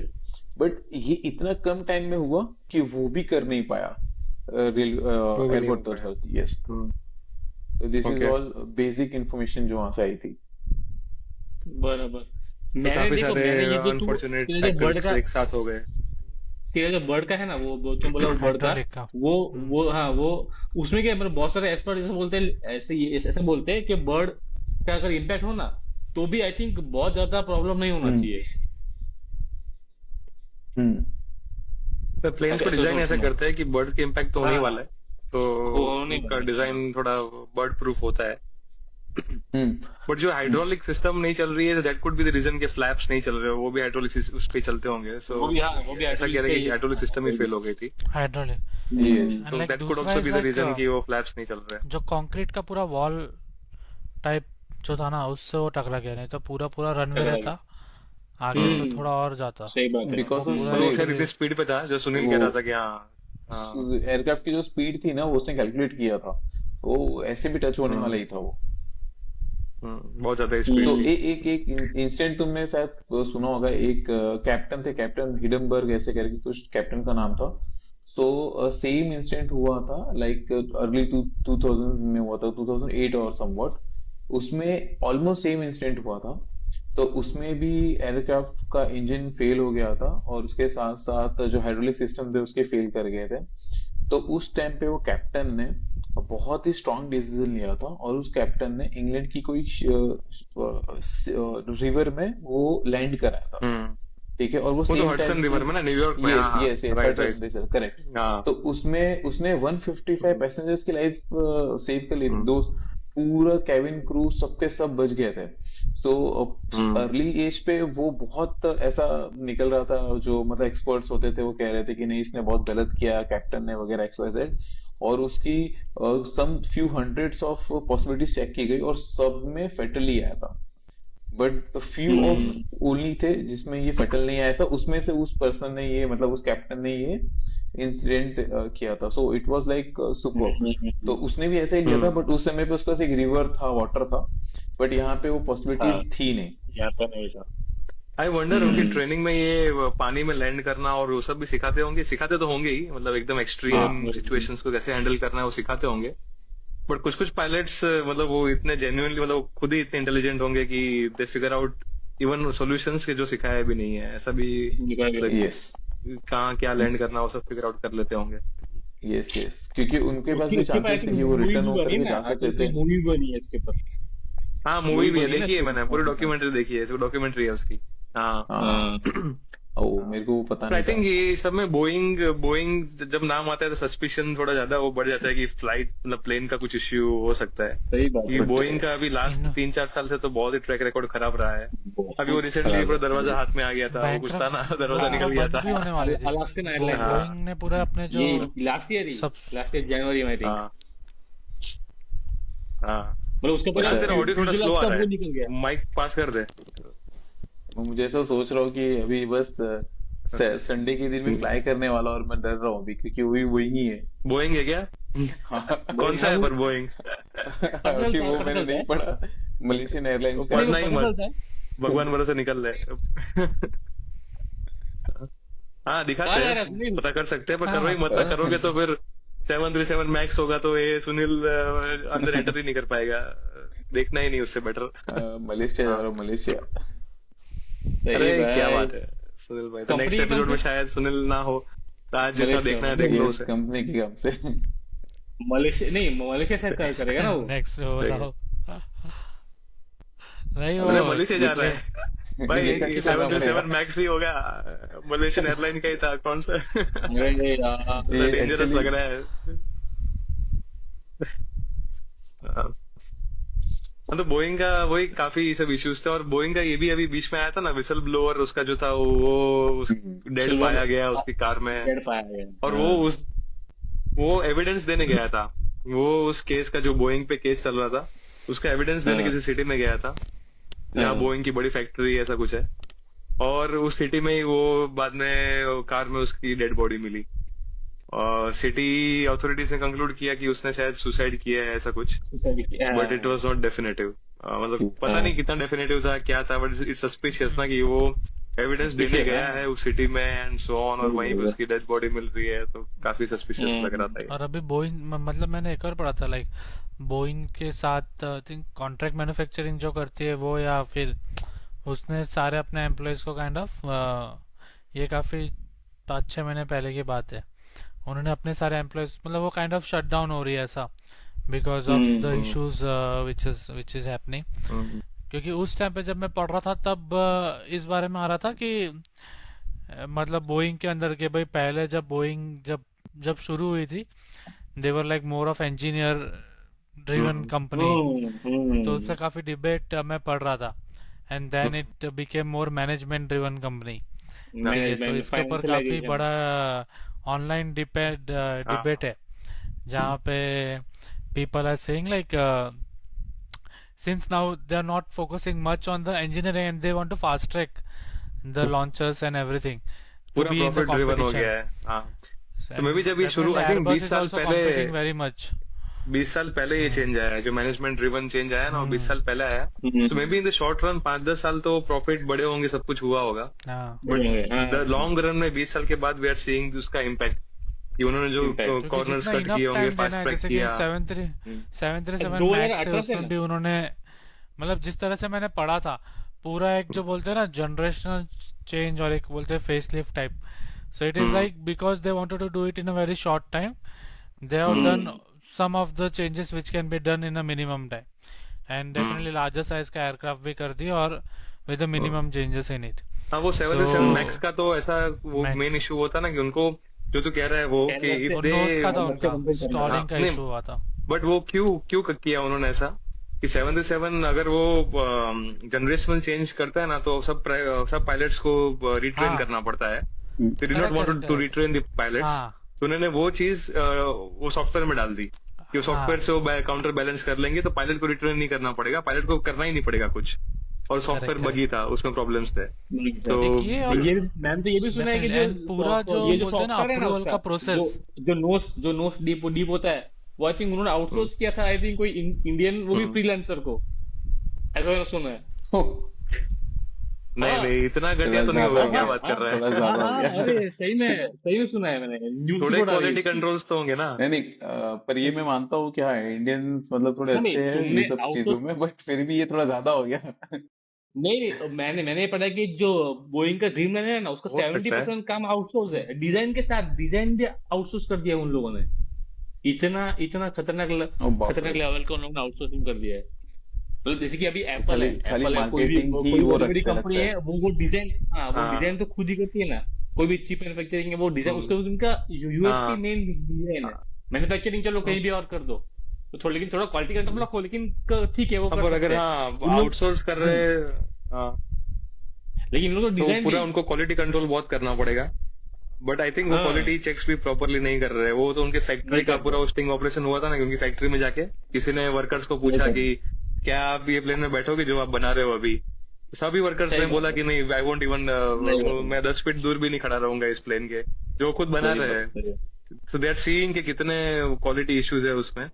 और एक किसी वर्कर ने बोला कि मैं बैठूंगा बट मेरी डेथ विश भी है, सो मतलब वो बेसिकली उसकी डेथ विश है, इसलिए वो बैठ रहा है, वरना इतना डेंजरस है प्लेन। तो और ये क्वालिटी कंट्रोल बिल्कुल नहीं रखा है उन्होंने। बिल्कुल नहीं। तुमने जो बोला कि मोहित ने जो बोला कि वो बात सही है कि पहले इंजीनियरिंग उसको चलाते भी इंजीनियर ही थे, मतलब वो इंजीनियरिंग ड्रिवन कंपनी थी। फिर Correct. 1997 में वो जो आई थिंक कुछ टेक ओवर किया, मैकडोनल्ड डॉगलस को टेक ओवर किया, उसके बाद सीईओ चेंज हुआ, उसके बाद पूरा वो चेंज हुआ उनका। लेकिन देखो उनका हमको ये सोचना चाहिए कि उन्होंने चलो प्रॉफिट ड्रिवन किया, लेकिन 2018 से उनका लॉस $87 बिलियन, सबसे सबसे लोएस्ट पॉइंट पे वो वो लॉन्ग टर्म कंपनी। इम्पैक्ट आया ना। हाँ, long term impact आया। शॉर्ट टर्म में वो प्रॉफिट मारा, बट उसके बाद लॉन्ग टर्म में इतने इश्यूज आए कि company will die eventually because of अभी दिस एक्चुअली वेंडर्स। हाँ बिल्कुल दे आर देखा। गोइंग टुवर्ड्स, जैसा उनके सब्सिडरीज जो भी है ना कॉन्ट्रैक्ट में, they are actually removing their employees and all. मतलब उस टाइम पे मैंने उस रीजन से पढ़ा था ये। कि जो सीईओ वगैरह जो तब होंगे उनका सबका शॉर्ट टर्म इंसेंटिव्स है ना, उनको ऐसा है कि वो तो 5 साल सीईओ रहेगा, उसको 5 साल में सबसे ज्यादा स्टॉक उनको जो shareholder बोनस value जो चाहिए भी वो, बढ़ेगा, सो हाँ। They want short term. हाँ, 5 साल में स्टॉक बढ़े उनको उतना ही वो इंसेंटिव है। उसके बाद 20 साल के बाद कंपनी बंद हो जाए, दे डोंट केयर, वो तो सीईओ भी नहीं होगा, वो तो चला भी गया होगा। चीजों भी नहीं हुआ। सो लॉन्ग टर्म इंसेंटिव सिर्फ शेयर होल्डर्स के ही है। Share holders if they are not careful, share holders अगर ध्यान नहीं दे रहे हैं, then nobody has long term incentives. सही बात है। और बोइंग का भी रिसेंट ब्लंडर तो ये सबसे बड़ा हुआ ना, वो जो नासा का सुनीता विलियम्स और वो जो एस्ट्रोनॉट्स ऊपर गए, तो दे सही बात। वो बोइंग के स्टार लाइनर या क्या नाम है वो, Starliner, उस कैप्सूल में गए Starliner, ऊपर, हाँ। और 8 True. डे, सिर्फ 8 डे का वो पूरा अभी भी ऊपर क्या ही है, कहते हैं इसे, ट्रिप तो नहीं कहते पर क्या कहते हैं, 8 डे का प्रोजेक्ट Journey. जो भी था वो था। प्रोजेक्ट था। हाँ, और that became now an indefinite mission. हाँ, 8 डे मिशन था, that became an indefinite mission. जो सरप्राइजिंग मुझे वो लगा कि जो कैप्सूल था वो आईएसएस पे डॉक होने जा रहा था, डॉक होने से पहले उसमें हीलियम लीक्स हो गए और उसका थ्रस्टर्स काम नहीं कर रहे थे, so docking was also not possible. So वो आईएसएस सामने ही दिख रहा है और यहाँ पे वो कैप्सूल है, but they could not dock for a very long time because वो डॉक पूरा खराब हो गया उसका वो कैप्सूल। फिर धीरे धीरे करके कुछ मैनुअल इंटरवेंशन करके जैसे तैसे उन्होंने डॉक किया। तो ये इतना न्यूज में आया नहीं, बट जब मैंने पढ़ा था इट वाज सरप्राइजिंग कि वो लोग पहुंच भी शायद नहीं पाते, वो वहां पे जाके डॉकिंग भी शायद नहीं कर पाते, इतना बड़ा रिस्क था। ठीक है, अभी वो पहुंच गया और अभी सब कुछ सेफ है, but that itself is a big news. उसके बाद नासा ने बोल दिया कि मतलब अभी रिटर्न फ्लाइट के लिए नासा ने बोइंग को साइड में कर दिया और स्पेस एक्स को यूज करने वाले नहीं वो। नहीं, पहले करने वाले स्पेसएक्स हैं। एक्चुअली ट्राई करा था, बट फिर भी स्पेसएक्स ने प्रपोजल दिया, but still like they didn't accepted the directly SpaceX proposal, and फिर वो बोइंग के साथ ही ट्राई कर रहे थे, but still that couldn't get succeed, like may be उनको रूट कॉज नहीं मिला, या तो जो भी सेटिस्फैक्टरी जो उनको एक सपोर्ट हाँ, या आउटपुट नहीं, मिलना नासा ने चाहिए बोला ना ओपनली कि वो नहीं हुआ। बोइंग डिड तब- this, they were very irresponsible. NASA ने हाँ। ओपनली ये स्टेटमेंट दिया। हाँ। सो बोइंग ने जो भी ट्राई किया होगा वो बहुत ही रिस्पॉन्सिबल उनका हाँ, रिस्पॉन्स आया होगा। फिर now they wanted to they now because Elon Musk ने तो पहले प्रपोज कर दिया जब वो फंस गए इनिशियली कुछ दिन में, क्योंकि इनिशियल आ गया कि they are going to get return in some time, जो भी फर्स्ट टाइमलाइन दी थी, तब तक तो हुआ नहीं, तो तब उसने बोल दिया कि I can get them back, ठीक है, बट फिर I think now eventually I think he will only play a role. I think ये अच्छी चीज है, वहां पे थोड़ा प्राइवेटाइजेशन जो इस तरह से यूज हो रहा है, हाँ। एटलीस्ट दे हैव द हाँ, तभी कंपटीशन इंपॉर्टेंट Option. है। सिर्फ हाँ। बोइंग की मोनोपोली हो तो there is no other option, तो नासा को फिर से रिस्क लेना पड़ेगा बोइंग के साथ जाने का, True, but now there is an हाँ। ऑप्शन। Even और ये जो that तो कर प्रोजेक्ट था सकते हैं। बोइंग का, जो कैप्सूल का प्रोजेक्ट था, that was already 6 year delayed. 6 year, वो 2011 में कुछ प्रॉमिस किया था खत्म करना, और 2017 में हुआ, ऐसा कुछ हुआ, तो ऑलरेडी बोइंग उसमें भी लेट था। So Boeing is behaving like a big government corporation जो टाइम पे कुछ करता नहीं है, और करता है तो हाफ बेक्ड जॉब कि वहां पे जाके बिगड़ जाता है उसका कैप्सूल। तो इट्स डाइंग कंपनी ऐसा लग रहा है। बोइंग 737 मैक्स की जो बात है, वो आई थिंक वो एयरबस A320 नियो तब उसने लॉन्च किया, तो उनको लगा कि भाई हम उनको भी लॉन्च करना ही पड़ेगा, तो हम पीछे रह जाएंगे। हाँ, वो भी एक मेजर रीजन था। करेक्ट। तो फिर उन्होंने ये ऐसे नहीं सोचा हाँ, कि वैसा हम ही था। थोड़ा उसमें स्ट्रेटेजिकली प्लेस करें कि वो तो उसका तो प्रिंसिपल ही अलग था। अभी उसमें ये जो बोइंग 737 मैप पढ़ रहा था कि बोइंग 737 मैक्स में क्या था कि उसका जो नोज है ना वो ऐसा बनाया है Main कि वो approvals- ऊपर ऊपर हाँ। जाता है। हाँ, तो वो उसको काउंटर करने के लिए सॉफ्टवेयर में ऐसा चीज बनाया है कि वो ऑटोमेटिकली नीचे कर देगा, जैसे कि निमिष ने बोला ट्रेनिंग नहीं देना पड़ेगा, सॉफ्टवेयर में ऐसा कर दिया, और ये किसी रेगुलेटर को बताया भी नहीं कि ऐसा सॉफ्टवेयर है, ऐसा होता है, तो बताया भी नहीं। हाँ हाँ, हाँ रेगुलेटर को भी नहीं बताया। बताया हाँ। नहीं, हाँ और इनफैक्ट पता है, इंडिया में रेगुलेशन बहुत ही खराब है। कुछ स्टिंग ऑपरेशन में ऐसे ही कुछ हुआ था, या बोइंग के जब ये केस चल रहा था ना, तब उनके डॉक्यूमेंट्स रिलीज हुए थे। तो उनके जो उनका कम्युनिकेशन विद इंडियन गवर्नमेंट, तो बोइंग के जो लोग डील कर रहे थे इंडियन गवर्नमेंट से, देवर ओपनली सेइंग कि Indian regulators are really dumb, they don't know anything, कि I should get millions of bonus just to have this call with Indian regulators, क्योंकि मैं अपने कंपनी के बिलियंस ऑफ डॉलर्स बचा रहा हूँ ये रेगुलेटर को उल्लू बना के। ऐसा regulators are not really careful about anything. हमारा तो बहुत ही घटिया है। आई बहुत थिंक घटिया, सही बात है। हम दूसरे कंट्रीज का कॉपी करते कि वहां अप्रूव हो गया है, वहां अप्रूव्ड है तो फिर अच्छा ही होगा, तो हम भी अप्रूव बस कर बस देंगे। उस तरह का चल हर रहा है चीज हमारा में तो। इंडिया तो तो मोस्टली इंडिया तो हर चीज में ऐसे हम्म, करता है भाई, यूएस ने किया तो हम करेंगे, यूएस ने किया तो हम करेंगे। हाँ, मतलब इट्स अ गुड, कहीं कहीं ऐसा है कि तुमको इतने ये इन्वेस्ट नहीं रिसर्च करना है नहीं करना पड़ रिसोर्सेस रहा ये है। सब रेगुलेशन करने के लिए, तो किसी और का देख लो, अगर वहां चल ही रहा है तो अच्छा ही होगा। Hmm, but I think we should now be capable enough and smart enough क्योंकि एंड हाँ केयरफुल जैसे कि इनफ अभी यूएस कि कैसे है, हाँ don't US trust other countries. हाँ। कंट्रीज और तो बोइंग का कैसा एक्चुअली है कि हाँ बोइंग बहुत सारे का उनको पॉलिटिकल कनेक्शन भी है, तो वो शायद अपनी कंपनी के लिए वो शायद थोड़ा बहुत लीनियंट हो भी जाए, लेकिन हमको हमको देखना पड़ेगा ना हमारे हाँ, सिटीजन वही। सेफ है कि नहीं यार। मेरे को लगता है कि बोइंग को हाँ, एयरवर्दीनेस वही। सर्टिफिकेट देना और ही मे नहीं बी चाहिए। वहां पे जो मॉडल्स है और यहाँ पे जो मॉडल्स डिलीवर कर रहे हैं उसमें कोई डिफरेंस हो, जो यूएसए मॉडल्स यूज कर रहे हो वो मे बी डिफरेंस बेटर हो, हो, और यहाँ पे बेटर हो। कुछ कॉर्नर्स कट कर रहे हो, क्योंकि हमारे रेगुलेशंस एकदम ही प्रॉपर नहीं है। तो हमें ध्यान रखना चाहिए ये सब। रखना चाहिए, सही बात है। राइट। गुड बहुत गुड खतरनाक है यार थिंक प्लेन। चलो मेरे को नेक्स्ट मेरे को टॉपिक मेरे को पे बहुत डर मूव लगता करते है हैं। प्लेन में ट्रैवल करने से। मैंने बहुत कम कम बार किया है, लेकिन ये बोइंग तो नाम सुन नहीं, के मुझे ऐसा लगता है कि नहीं, ये बट बहुत इंडिया बहुत को टाइम से अभी हो रहा है ऐसा बोइंग, ये जो अभी बोल रहे हैं और डाउन थोड़ा। डाउनफॉल, ये बहुत टाइम से चल रहा है, 2018 से ही मतलब डाउन ही है पूरा उसका।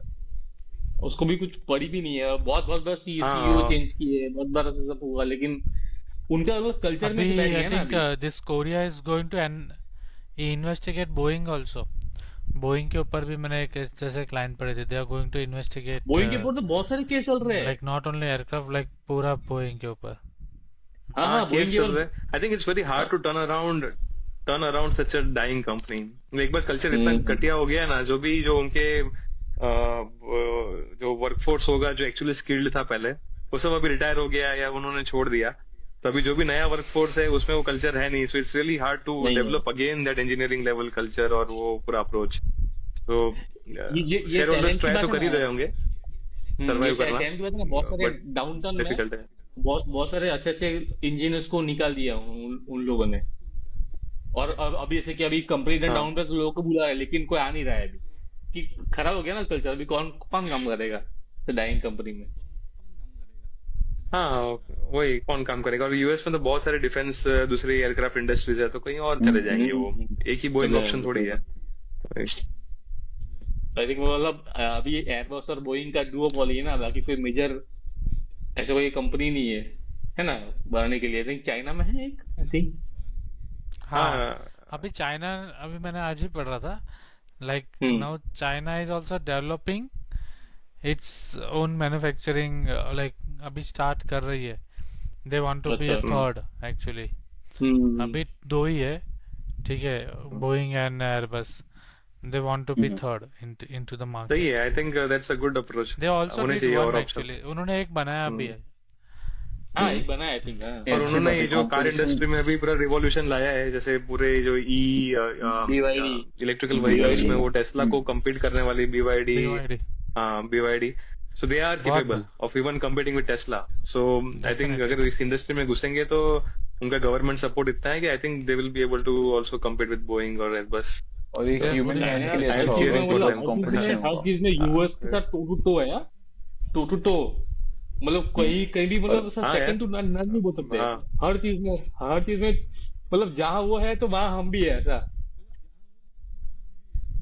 अभी और ये एआई है रिसेंट चीज है, मतलब मतलब पहले हमको लगता है रिसेंट चाइना हाँ हाँ कब से आगे बढ़ रहा अरे है, बट पहले वो वही बेसिक लेवल मैन्युफैक्चरिंग और वो सब में पूरा पावर हाउस हो गया था, बट इतने एडवांस टेक्नोलॉजीज में वो इतना आगे नहीं था। नहीं था बट नहीं नाउ था सब कुछ एकदम ही कटिंग एज कर रहा है सभी चीजों में। मैं ना बहुत सारे एक बार ट्रैवल ब्लॉगर का देख रहा था चाइना का, ऐसा मैं देखता रहता हूँ, तो मेरा तो दिमाग काम नहीं कर रहा, इतना खतरनाक तुम लोग देखना कभी किसी, बहुत सारे लोग इंडियन ट्रैवल ब्लॉगर जाते हैं, उनको बहुत चाइना का ट्रिप देखना भाई, जो टेक्नोलॉजी है ना उनके पास, जो मतलब इंफ्रास्ट्रक्चर है, माइंड बॉगलिंग, मतलब यूएस यूएस और यूरोप तो कुछ नहीं है उसके सामने, ऐसा लगता है।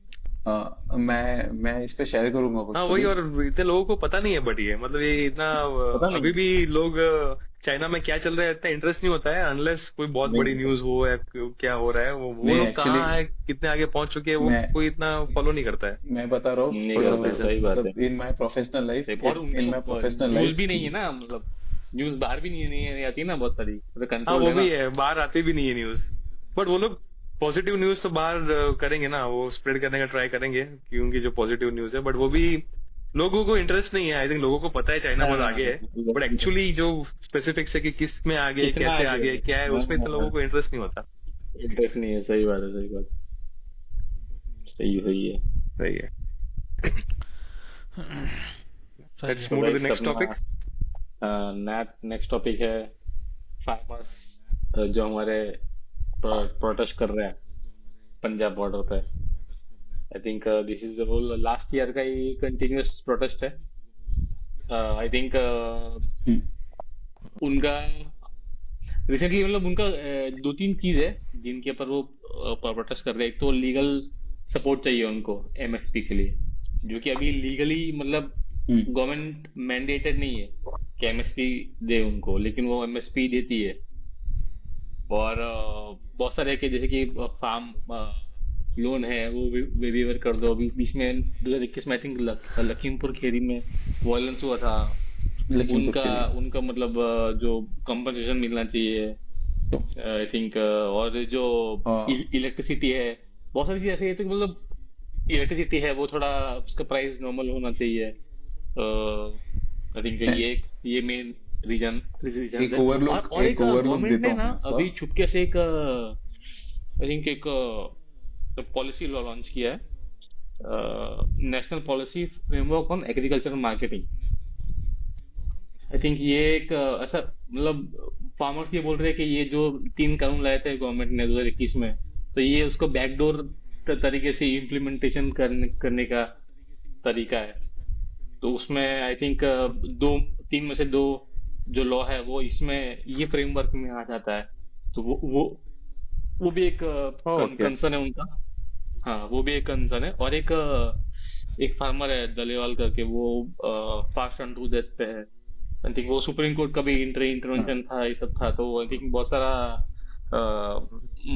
मडी वाटर्स है आई थिंक, और बहुत सारी चीजें क्लियर भी नहीं है क्योंकि उनका कोई आई डोंट नो इसमें सॉल्यूशन क्या है। मैं थोड़ा इसके अंदर बताता हूँ एक्चुअली क्या हुआ हाँ था। प्रोटेस्ट तो उसमें Basic ऐसे structure डिटेल्स तो नहीं पता, बट इसका सॉल्यूशन भी क्या गवर्नमेंट को लाना चाहिए वो भी मुझे नहीं पता। बट जो फार्मर्स की डिमांड जितनी भी मैंने पढ़ी, ये एमएसपी है, फिर उनको पेंशन चाहिए और लोन वेवर चाहिए, ये सभी एकदम वो फ्रीबी वाली चीजें है यार। ये सभी सोशलिस्टिक फ्रीबी वाली चीजें है कि मतलब वो कैपिटलिस्टिक मार्केट से उनको दूर जाना है। उनको ये सोशलिस्टिक टाइप का अप्रोच चाहिए कि गवर्नमेंट बोल दे, एमएसपी रख दे, लोन्स वेव कर दे, और पूरा मतलब उनको बेनिफिट्स चाहिए बहुत सारे गवर्नमेंट के पास से। I don't think this is helpful in the long run. I don't think ये तो इस सोशलिस्टिक ये चीजें करते ही रहेंगे, फिर उनको वो करना है कि वो जो नहीं अब यही करते हुए मनरेगा वाला होता है, एम्प्लॉयमेंट वाला, हम यही करते हुए आए। तो अभी तो कुछ हुआ है तो हमको कुछ नया ट्राई करना चाहिए ना। हम एमएसपी देके आ रहे हैं, कुछ किसानों का फायदा होता है। एमएसपी भी अभी सब पे नहीं है ना, सब पे नहीं है। मैं थोड़ा बेसिकली एलिब्रेट करता हूँ। सब पे नहीं है ना, एमएसपी भी सब पे नहीं है। तो सब पे चाहिए उनको। वो नहीं, उनका डिमांड है ना कि 50% ज्यादा क्रॉप्स पे उनको एमएसपी चाहिए।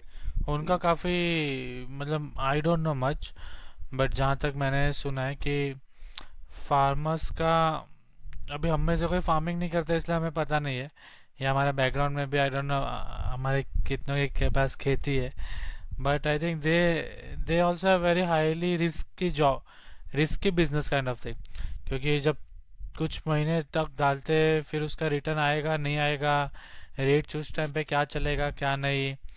सो आई थिंक मैंने मयूर, तो दिस इज सुना है like they any are other very hand to business. Mouth. मैं दिस इज बताता लाइक हूँ एनी इसके अदर अंदर बिजनेस. सभी उसका बिजनेस में ये तो रिस्क टर्न रहता है अराउंड कि थोड़ा आप सा अगर टर्न दुकान अराउंड बहुत डाल ज्यादा रहे हो, है दुकान एक्चुअली. चलेगी नहीं चलेगी आपको थोड़ी पता तो है. बट यू टेक दैट इसीलिए रिस्क. मैं लाइक रिस्की और मैं रिस्क थोड़ा आई सा एग्री इसीलिए कि बताता हूँ. सपोर्ट करते फार्मिंग में रिस्क है. सी जहाँ पे बड़े बड़े फार्मर्स है that is a one thing, but बहुत सारे छोटे छोटे फार्मर्स है सर जिनको मैं दे थोड़ा only work in this 4 month of cycle, कि भाई 4 month तक जो था वो खाया फिर वापस से दिया. It's not like they are tell very me, big ये इन्वेस्टमेंट. रिसेंट इश्यू नहीं है. ये 60 साल जब से हम इंडिपेंडेंट हुए तब से इश्यू तो है कि सबसे फार्मिंग में इतना पैसा है नहीं. ठीक है, फिर भी जनरेशन हाँ के बाद जनरेशन के बाद जनरेशन लोग फार्मिंग में लगे हुए हैं. उनके बेटे भी फार्मिंग में लगेंगे, सब यही करते रहेंगे. बिकॉज गवर्नमेंट इनडायरेक्टली सपोर्ट करे किए जा रही है, सब्सिडी बांटे जा रही है, और उनको survive, they are able to survive on government subsidies. तो ये चलते रहेगा. सब्सिडीज. अगर गवर्नमेंट अभी भी उनको इनडायरेक्ट सपोर्ट करती रहेगी तो उनकी नेक्स्ट जनरेशन भी फार्मिंग ही करेगी. आई थिंक इवेंचुअली फार्मिंग लेकिन is not profitable. They're not able to do it properly with technology or not improve the way of their farming. They should do something else, मेरे हिसाब से. They just can't मैं keep yeah on doing farming. So government has to incentivize it. Government has to make sure कि farming धीरे धीरे farmers दूसरे professions में transition कर पाए, वो सब कर सके. नहीं तो उसमें ये focus सब, करना चाहिए. पर ये गवर्नमेंट हाँ वो तो ऑलरेडी दे आर ट्राइंग. अभी जैसे कि जो इनिशियली जो 3 लॉज ला रहे थे उसमें कहीं ना कहीं कॉर्पोरेटाइज हो रहा था वो, ठीक है हाँ तो कि सही है. भाई हाँ. सो हाँ बट तो वहाँ पे पूरे उनको दुनिया ये में था ऐसे कि लाइक फार्मिंग होता है ना. फिर फार्मिंग थोड़ी ऐसा है कि बट नहीं उसमें ये था ना, उनके पॉइंट ये था कि दे विल एक्सप्लॉइट देम, है ना, कि भाई हाँ. जब बट वही डर कॉर्पोरेट कि रहेगा एक्सपर्ट मतलब उनको देखो एमएसपी और नहीं जब मिलेगा बीच तो का शायद चला रिस्क जाता. देखो रिस्क ज्यादा है कि एमएसपी कुछ एमएसपी उगाया तो बहुत उसकी बड़ा कोई डिमांड टॉपिक नहीं है है. तो कुछ प्राइस नहीं मिला. नहीं, there is risk, but there is risk in every business, in every trade. मैं व्हाई इज ऑडिबल फार्मिंग हूँ. Special? Why would farmers need special treatment? कि अगर मैं बनिया हूँ, मैं कुछ और बेचने जा रहा हूँ तो मेरा बिजनेस डूब सकता है अगर डिमांड नहीं है उस चीज की. तो हो सकता है, तो मैं थोड़ी जाके बोलूंगा गवर्नमेंट को कि मुझे सब्सिडी दो नहीं या पर मुझे किसी एमएसपी ना दो. और मैं ऑडिबल खाली हूँ. ये किसी ना तो किसी मतलब को एक तो सिंपल करना है राइट. सिंपल चीज है. ये सिंपल चीज है, लेकिन इसका अपना तो बहुत ज्यादा कॉम्प्लिकेटेड है. अपने यहाँ पे ऐसा है कि जो फार्मर है ना बाहर बेच भी नहीं सकते, एपीएमसी को ही बेचना पड़ता है. और वो नहीं एपीएमसी वाले उनको जो ट्रेडर बेचना है नहीं ना, है, तभी तो लॉ वाज आस्किंग टू बेचे. लॉ तो ये चाहता था कि वो बेच ले, जो नया लॉ आने वाला हाँ था इनिशियली, जो हाँ 3 लॉ हाँ वाले की बात कर रहा हाँ. हूँ, तब they are removing this APMC वाला थिंग. तब हम्म. तब they didn't wanted it to do it, hmm. क्योंकि उनको ना क्योंकि प्राइस एपीएमसी में डिस्कवरी उनको प्राइस गारंटी मिलती है. हाँ हाँ प्राइस गारंटी मिलती है. हाँ. हम्म. नहीं सुनील, तेरा आवाज नहीं आ रहा. हेलो, बट आ हाँ, रहा है आवाज? अगर पूरे दुनिया में लोग फार्मिंग कर पा रहे विदाउट तो कैसे करूँ? Government help, without government subsidy, हमारे यहाँ भी इवेंचुअली तो हमें उस मॉडल पे मूव होना पड़ेगा. हम लाइक पूरे लॉन्ग टर्म तक एमएसपीज और लोन वेवर्स पे नहीं चला सकते इस चीज को. और तुम राइट. देखो ये आई सब्सिडी अग्री का कि ये फार्मर्स मतलब की जो तू कह रहा है हैंड टू माउथ रहता है और और इश्यूज हमारा है, वो तो है ही. और हाँ हमारे यहाँ पे जो है ना, अभी वो इतना इंजीनियरिंग अभी घुसा नहीं है फार्मिंग के अंदर. हाँ. सो आई थिंक अगर जो many NGOs are government, working for that also. हाँ एनजीओ तो करे ना करे, बट गवर्नमेंट जो पैसा लोन वेवर्स में डाले उससे बेटर गवर्नमेंट वो पैसा फार्मर्स को अपस्किल करने में, उनको टेक्नोलॉजिकल चीजें दे सिखाने में आर उसमें नाउ डालना डूइंग इट चाहिए. एक्चुअली, उसमें भी वो हाँ तो थोड़ा बस कर रही है. That's what government can do. Like government का वो हेलो, ही रोल है कि वो उसको सपोर्ट करे, ना मेरे कि भाई फ्री में पैसे ऑडिबल हूँ मारे. मैं? राइट. और ये गवर्नमेंट ने जो अभी इतना सपोर्ट आई पर किया इतने है, अग्री सुसाइड्स कि होते हैं, दिया है, एमएसपी अगर आप दिया है, देखोगे ना वीडी बहुत है, सुसाइड्स तो और ये देखो ना सब भी वो होता है फार्मर जो पंजाब और जो फार्मिंग के अंदर. पंजाब बेल्ट का जो फार्मर है उसका पूरा सॉइल प्रोफाइल चेंज हो गया है, क्योंकि एमएसपी की वजह से लोग एमएसपी जिससे मिलता है वही उगाते हैं, हाँ, है ना. ये हाँ बहुत ही तो बड़ा इश्यू है. एमएसपी बहुत बड़ा सपोज इशू है. राइस पे मिल रहा है. अब पंजाब हरियाणा में पानी कम होता है, राइट? मतलब पंजाब कम हरियाणा होता है. साउथ इंडिया हाँ. में आप राइस इजीली उगा सकते हो, पर नॉर्थ में डिफिकल्ट है. बट बिकॉज राइस पे एमएसपी मिलता है, नॉर्थ में सब लोग राइस उगा रहे हैं जिसमें बहुत पानी चाहिए. तो पूरा बहुत पानी ग्राउंड चाहिए. वाटर डिप्लीट हो रहा है उसकी वजह से. जहां जहां ऐसे ऐसे आर्टिफिशियल इंटरवेंशन होते हैं ना, जहां जहां गवर्नमेंट आर्टिफिशियली आके कुछ करने का ट्राई करती है ना, उसका कुछ ना कुछ ऐसा नेगेटिव इफेक्ट आने ही वाला है साइड जो इफेक्ट होता ही अनफोर्सिएबल है. सही बात है. बिकॉज राइस पे इम्पॉसिबल, सही एमएसपी बात। डाल दी, उसकी वजह से इतना अननेचुरल जो normal market demand supply demand से आना चाहिए उस वो इफेक्ट नहीं आया, कुछ अलग ही इफेक्ट आ गया ये ये कि वाटर पानी लेवल का तो डिप्लीट हो गया। एक इफेक्ट हुआ है। और फिर सॉइल का जो प्रोफाइल है, जैसे कि सपोज कि एक ही क्रॉप तुम उगाते रहो, उसको न्यूट्रिएंट कम हो जाएगा नहीं उसका। सुनील, हाँ हाँ हाँ, तो मतलब जैसे कि हम बीच और में क्या हाँ इंटरक्रॉपिंग करते हैं, हाँ लेग्यूम्स उगाते हैं, फिर वो उगाते हैं, तो क्या बीच में नाइट्रोजन कंटेंट जो भी एनपीके जो भी रेशियो है वो सेट रहे। यहाँ पे तो एक के बाद एक वो वही करते आ रहे हैं ना, तो उसका वो भी कम हो रहा है। वो बहुत बहुत ज्यादा हाँ बड़ी प्रॉब्लम है वो भी। हाँ, वो बड़ा प्रॉब्लम है। दूसरा एग्जांपल है शुगर वाला, कि देयर वाज सम लेजिस्लेशन कि शुगर गवर्नमेंट बाय करेगी फ्रॉम फार्मर्स। शुगर का कुछ था, बिकॉज शुगर गवर्नमेंट बाय कर रही शुगर है, के सब लोग शुगर केन उगा रहे हैं, सब जगह सब लोग हुआ शुगर है, केन हाँ उगा रहे हैं, महाराष्ट्र में और सब जगह ऐसा चलता रहता महाराष्ट्र है। में, यूपी में। तो दिस इज आर्टिफिशियल ना, because of artificial government policy farmers को का पूरा पैटर्न चेंज हो रहा है। जो नेचुरल फार्मिंग पैटर्न है वो नहीं रहता। फिर उससे बेटर है कि फार्मर्स ऐसा कुछ उगाए जो एक्सपोर्ट कर सके। फार्मर्स फ्रूट उगाओ कि जो तुम बाहर एक्सपोर्ट कर सको, जिसमें बहुत पैसा मिलने वो भी वाला है। करते हैं, वो भी दे करते वोंट गो होंगे, फॉर ऑल दोज ऑप्शंस। करते हैं बट वो प्रोसेस लिमिटेड जल्दी होगा। होगा, फार्मर जल्दी मूव होंगे ऐसे क्रॉप्स पे अगर गवर्नमेंट इंटरवेंशन ना हो। गवर्नमेंट एमएसपी वगैरह नहीं डाल रहा फालतू में गाजर नहीं दिखा रहा फार्मर्स को राइस उगाने के लिए। तो ये सब ट्रांजिशन जल्दी होगा। फार्मर्स विल थिंक फॉर तो देमसेल्व्स कि कहाँ प्रॉफिट बन रहा है, कहाँ क्या है, और they will try to do that. मेरे हिसाब से तो ऐसा कुछ है। और अभी सही बात है। अभी का जो हमारा स्ट्रक्चर है, उसमें तो जो मिडिल मैन है, आई थिंक वो बहुत ज्यादा पावरफुल है ना। तो वो भी एक हाँ, सो वो बीच स्ट्रक्चर आर्टिफिशियल स्ट्रक्चर है ना, तो वो निकालना चाहिए। Structure right. इनका मार्जिन्स निकलना भी कम चाहिए। हो जाएगा। Government try to explain but I think we need to study more, I think नहीं तब वो हम देख, जैसे कि सपोज कि बोथ अभी साइड से अभी शायद ऑडियो देख में पाएंगे। मुझे पता है कि मेरी खेती क्योंकि से इतना चलो। बड़े लेवल का जब प्रोटेस्ट होता है तो कुछ तो होगा, राइट?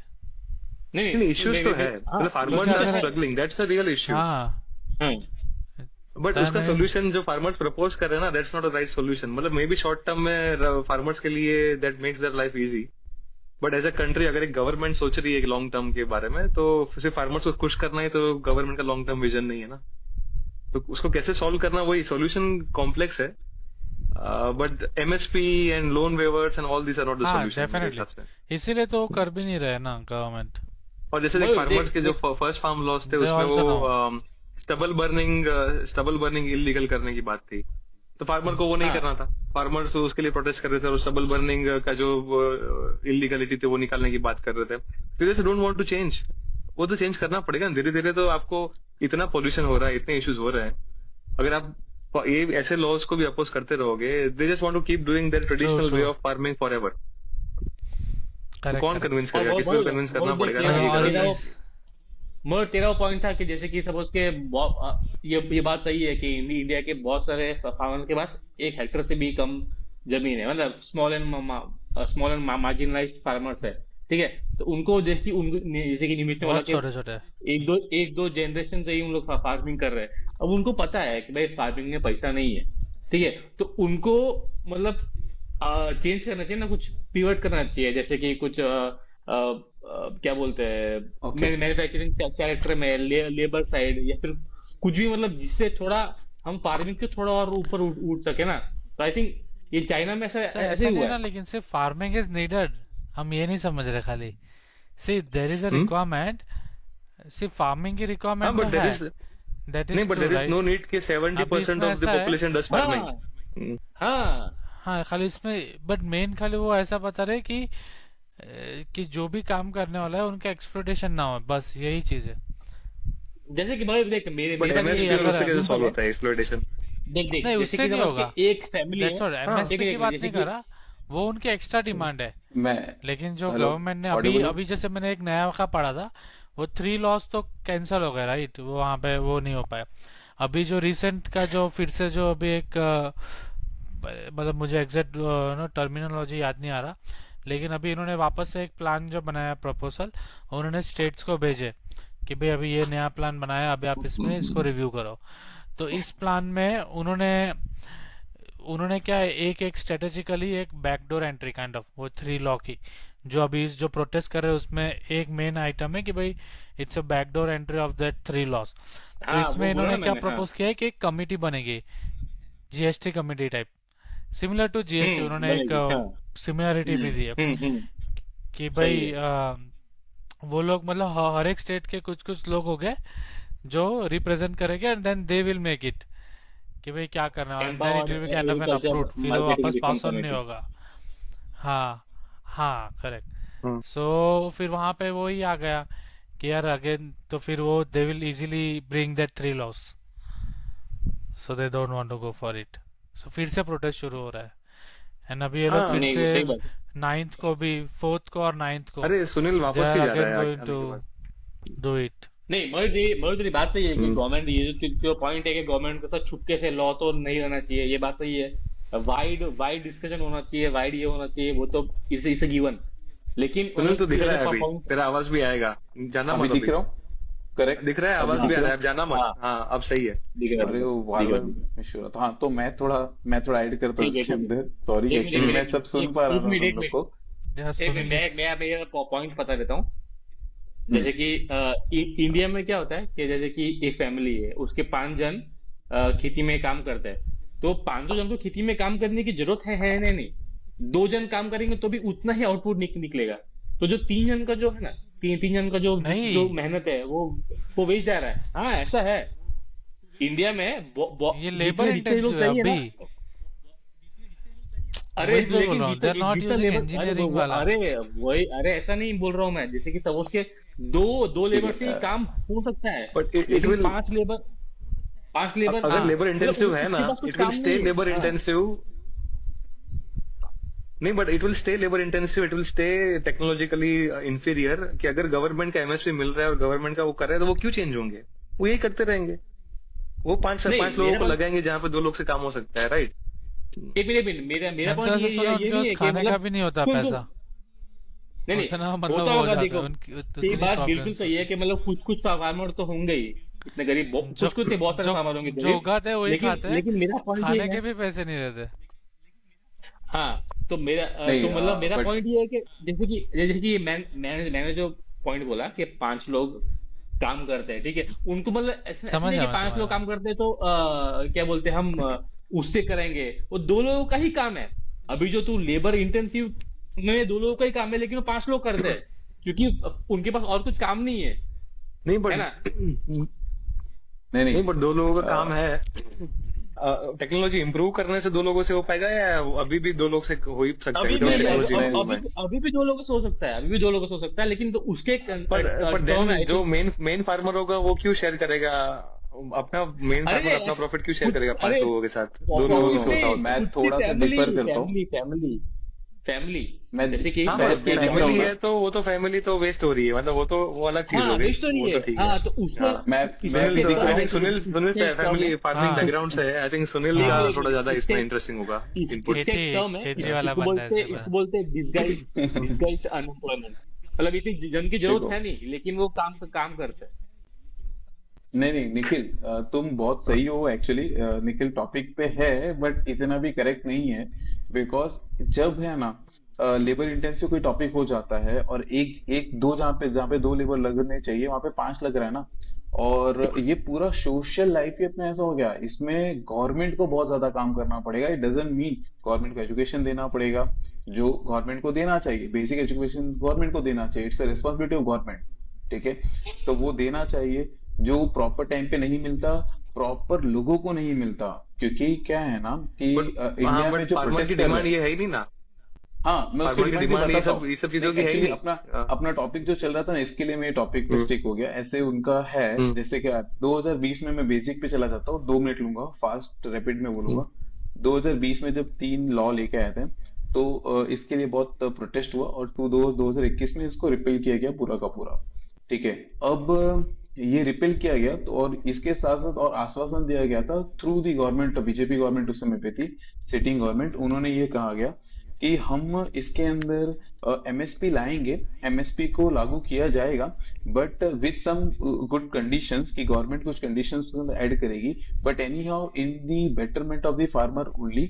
इसके लिए सारे फार्मर प्रोटेस्ट छोड़ के चले गए थे, मतलब जो है फार्मर्स मान गए थे, और वो 3 लॉ जो बेसिक उनका रिक्वायरमेंट था वो रिपेल कर गया था। नहीं, ठीक है, अब एमएसपी क्या तो था ही हुआ ना, कि ये एमएसपी तो आफ्टर, जब वो हाँ लॉ आया यस, ना तभी एमएसपी तो था ही, लेकिन तब मैं भी करेक्ट बोलता हूँ, इनका हाँ फार्मर का यही था कि हमको लीगल गारंटी चाहिए। हाँ मैं बता रहा हूँ उसके बारे में। एमएसपी है, करेक्ट है, बट एमएसपी अगर लीगल गारंटी के साथ नहीं होता तो एमएसपी प्रॉपर तरीके से इम्प्लीमेंट नहीं होता। You are very correct. ठीक है, अब क्या हुआ कि ये वापस दो साल बाद ये वापस हुआ क्यों? तब क्या कहा गया था, 2 बार वापस 2 साल बाद ही क्या हुआ था, और उसके डिमांड्स क्या क्या है एज ऑफ नाउ फार्मर्स के, उसके बारे में मैं 6 पॉइंट्स है उसको भी मैं बताऊंगा। अभी क्या है ना, निखिल नायर का जो पॉइंट एकदम करेक्ट है, legal guarantee. NFSA NFSA agency है जो गवर्नमेंट और स्टेट गवर्नमेंट उसको गवर्न करती है, तो उसके अंदर 2 क्रॉप्स जिसका नाम है राइस एंड व्हीट, वो प्रॉपर लीगल एमएसपी के अंडर आती है। मतलब अगर सेंट्रल गवर्नमेंट एमएसपी लगाती है तो स्टेट गवर्नमेंट के पास नो लीगल राइट्स, उनको वो गेहूं और चावल जो है खरीदना ही पड़ेगा, जो एनएफएसए के अंडर आती है और वो लीगल एमएसपी के अंडर फॉलो होती है। बट उसके सिवा आई थिंक पीस और कमोडिटीज है। मैं आई थिंक कोई भी आई Yes. थिंक But इंडिया में कोई पहले भी एक बात, लीगल एमएसपी नहीं है, व्हीट और राइस में भी नहीं है, वो कैबिनेट नक्की करती है, कोई लॉ में लिखा नहीं है। हाँ वो नहीं करेक्ट है, बट वो क्यों ये हाँ 2 चलो ठीक कमोडिटीज है। को वैल्यू दिया जाता है ना, क्योंकि है ना अपन अभी भी इंडिया में है ना पोवर्टी लाइन के नीचे बहुत सारे लोग रहते हैं, लोगों हाँ को हाँ, वो राशन देना पड़ता है जो स्टेट वो तो गवर्नमेंट और मतलब सेंट्रल गवर्नमेंट पॉलिटिकल देती है, कंपल्सन है, इसके हाँ लिए वो bye political default purchase compulsion. करनी पड़ती है। वो हाँ पर वो बाय पर डिफॉल्ट परचेस करना ही पड़ता है। राइस नहीं, बट इसमें you can have other crops, मतलब होता क्यों है करना है? हर अगर स्टेट में। गवर्नमेंट को एमएसपी रखना ही क्यों है? पहली बात मुझे समझाओ ये लेकिन कि सुनिए, एमएसपी रखना ही क्यों है? तेरा जो कॉज एंड इफेक्ट है ना, सुनील, तेरा जो कॉज एंड इफेक्ट है वो उल्टा है। इससे क्या एमएसपी हो रहा है है? इसलिए नहीं नहीं, लोगों को खरीदना पड़ रहा है, इसलिए बांटना पड़ रहा है, ऐसा है, पता है तेरे को? ये जो अपन हाँ 80 वो करोड़ लोगों को 2 फ्री क्रॉप राशन के दे लिए रहे कर हैं। रहे हैं। निखिल तुम लोग को एक और पॉइंट बता दो इसमें, फार्मर्स ने जो पॉइंट्स रखे हैं ना, फर्स्ट ऑफ ऑल उनको गारंटी लीगल एमएसपी चाहिए फर्स्ट। सेकंड, उनको जो एक लखीमपुर में मिनट, जो ये लोग एमएसपी मरे वाला थे, उस पर और डिस्कस करते हैं, रुक जा एक मिनट। हाँ वो डिस्कस हुआ थोड़ा आगे, पर एमएसपी वाला है। सो एमएसपी का मेन हेतु यही हो सकता है कि इंसेंटिवाइज करना है फार्मर्स को कि वो क्रॉप उगाए, वो क्रॉप, वो व्हीट उगाए, राइस उगाए, तब बिकॉज गवर्नमेंट इज गारंटीइंग कि हम एमएसपी पे लेंगे। अगर पूरे देश के फार्मर भी वही उगा रहे हैं, इतना सप्लाई हो गया, इतनी डिमांड नहीं है, still government will buy at that MSP, ऐसा। यस सो गवर्नमेंट मैं वांट्स टू अग्री करता हूँ। Incentivize this. वाई? ये क्यों इंसेंटिवाइज करना चाहिए? अगर मैं डिमांड है, निखिल नेचुरल डिमांड है लोगों, अगर लोग खरीद रहे गेहूं, सपोज चावल मेरे डाइट में ही नहीं है, मैं नॉर्थ इंडिया में रहता हूँ, मैं चावल खाता ही नहीं हूँ इतना, ठीक है, तो मुझे मेरे डाइट में है ही नहीं, तो जो मैं खाता हूँ, सपोज मूंग खाता हूँ या मैं कुछ और खाता हूँ, बाजरा खाता हूँ, मैं और चीजें खाता हूँ, तो उसकी डिमांड है। तो अगर वो डिमांड होगी तो फार्मर्स खुद ही उगाएंगे वो चीज। गवर्नमेंट को क्यों इंसेंटिवाइज करना है ये सब? ये निखिल ये निमिष ये ना टॉपिक बहुत ज्यादा डिबेटेबल है। इसमें क्या होता है ना कि फार्मर को पूरा जो बटर है ना वो नहीं मिलता टाइम पे। क्या होता है, जो मिडिल मैन है ना, मिडिल मैन खा लेता है उस चीज को। यस करेक्ट है तेरी बात, डिमांड है तो सप्लाई तो होगा ही होगा, ठीक है, तो डिमांड है मार्केट में, बट जो मिडिल मैन है ना, वो मिडिल मैन ये पूरा क्रीम ले लेता है, और बेसिकली जो गरीब फार्मर्स है उनके पास ये प्रॉपर नहीं पहुंच पाता। मैं तुमको एक और चीज बताता हूँ, इन जो 3 स्टेट के लोग, 3 स्टेट के फार्मर्स बेसिकली इसके लिए प्रोटेस्ट कर रहे हैं, उसमें पंजाब है, हरियाणा है, थर्ड इज उत्तर प्रदेश। उत्तर प्रदेश का भी जो वेस्ट साइड के उत्तर प्रदेश के लोग हैं वो है, ईस्ट साइड में सबसे ज्यादा फार्मिंग होती है, बट वो इतने मतलब बहुत ज्यादा कह लो गरीब है, इतने एजुकेटेड नहीं है, इलिटरेट है। क्या बिहार में फार्मर्स नहीं है? बिहार में भी है, झारखंड में भी है, राजस्थान में भी, एमपी में भी है, बट वहां के फार्मर्स वहां तक नहीं पहुंचे बिकॉज ना उनके पास पॉलिटिकल सपोर्ट है, ना XYZ है। तो जो आज 3 स्टेट के, मतलब मैं इसमें बहुत हद तक फॉर में भी और बहुत हद तक मतलब मुझे लगता है मैं बहुत ज्यादा अगेंस्ट में हूँ कि एमएसपी होना चाहिए, इसके अगेंस्ट में हूँ। बट हाँ मैं मतलब जो मुझे फील होता है वो मैं बताता हूँ कि नहीं, पर मिडिल मैन है, मिडिल मैन तो मिडिल मैन निकालने की पॉलिसीज लाओ ना। हाँ नहीं, पर वो भी लाई एमएसपी थी ना, से मिडिल उसकी मैन कैसे प्रोटेस्ट निकला हुआ। है? कनेक्टेड है। अग्रीड। नहीं पर मिडिल में वो भी लाए थे, उसका तो प्रोटेस्ट किया ना कि मिडिल मैन नहीं हाँ वही रहेगा, तो हाँ, प्रोटेस्ट किया उससे ना, भी प्रोटेस्ट उसी का किया। फार्मर्स प्रोटेस्ट उसके किया तो अगेंस्ट अगेंस्ट, चले गए। उसके अगेंस्ट प्रोटेस्ट कर रहे हैं कि नहीं मिडिल मैन रखो, वो मिडिल मैन को उनको निकालना हाँ, नहीं है। हाँ एमएसपी के सुनील साथ दो तुमको और पता, उनके लीगल हाँ रिक्वायरमेंट है, एक पता मिनट तुमको? एक मिनट सुनील, दो बड़े बड़े, मैं फॉर एक में भी हूँ, उनका, फॉर में हाँ भी हूँ और अगेंस्ट में भी हूँ ना, तो तेरा वो दो पॉइंट्स बोल दे, फॉर का पॉइंट्स बता, तेरा तेरा वो क्या है, और अगेंस्ट का बता कि तू क्यों अगेंस्ट है उसके। मैं अगेंस्ट फॉर क्यों हूँ? फर्स्ट ऑफ ऑल वो लोग फॉर का लीगल बता, एमएसपी फॉर का मांग बता। रहे हैं ना।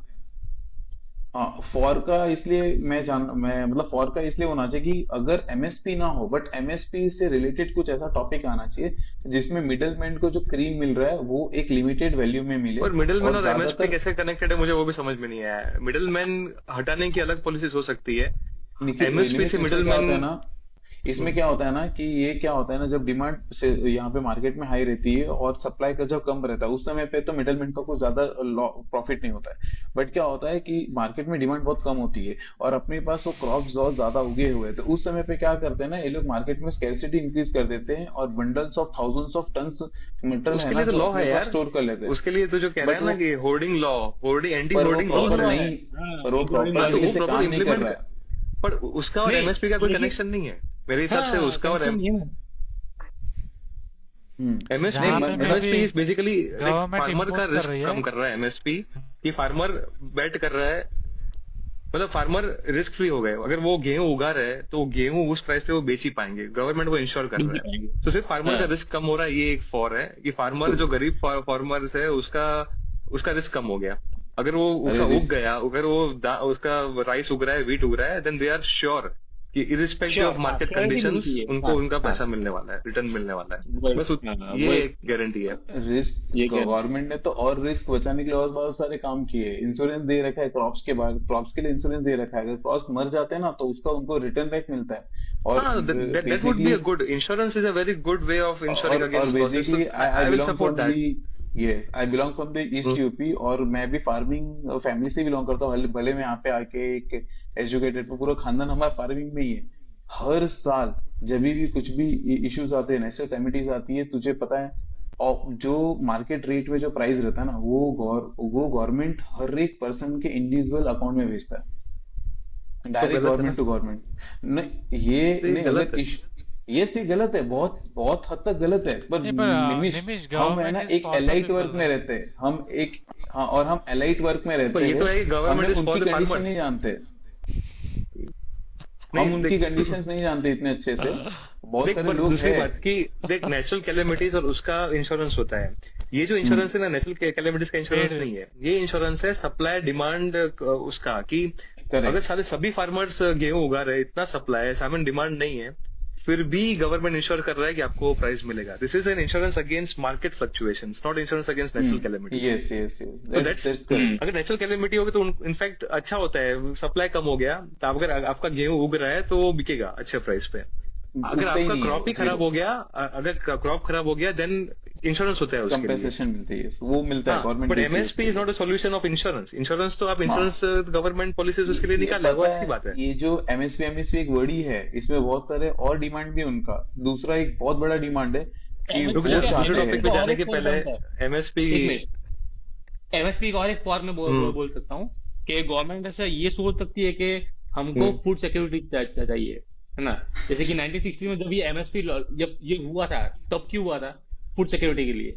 तब इंडिया इतना वो था नहीं, जब ग्रीन रेवोल्यूशन हुआ, है ना, तब फार्मर को इंसेंटिवाइज करने के लिए एमएसपी दे दिया गया, तो वो स्टिक हो गया, फार्मर को एक बार आदत लग गई, मतलब चिपक गया, अभी हमको देना पड़ेगा, पॉलिटिकल कंपल्सन हो गया, है ना। तो तब क्यों दिया था वो अपने को देखना पड़ेगा, तब क्यों दिया था? हाँ, अभी 60 साल हो इंसेंटिव गए, अभी भी हाँ हम वही कर रहे हैं।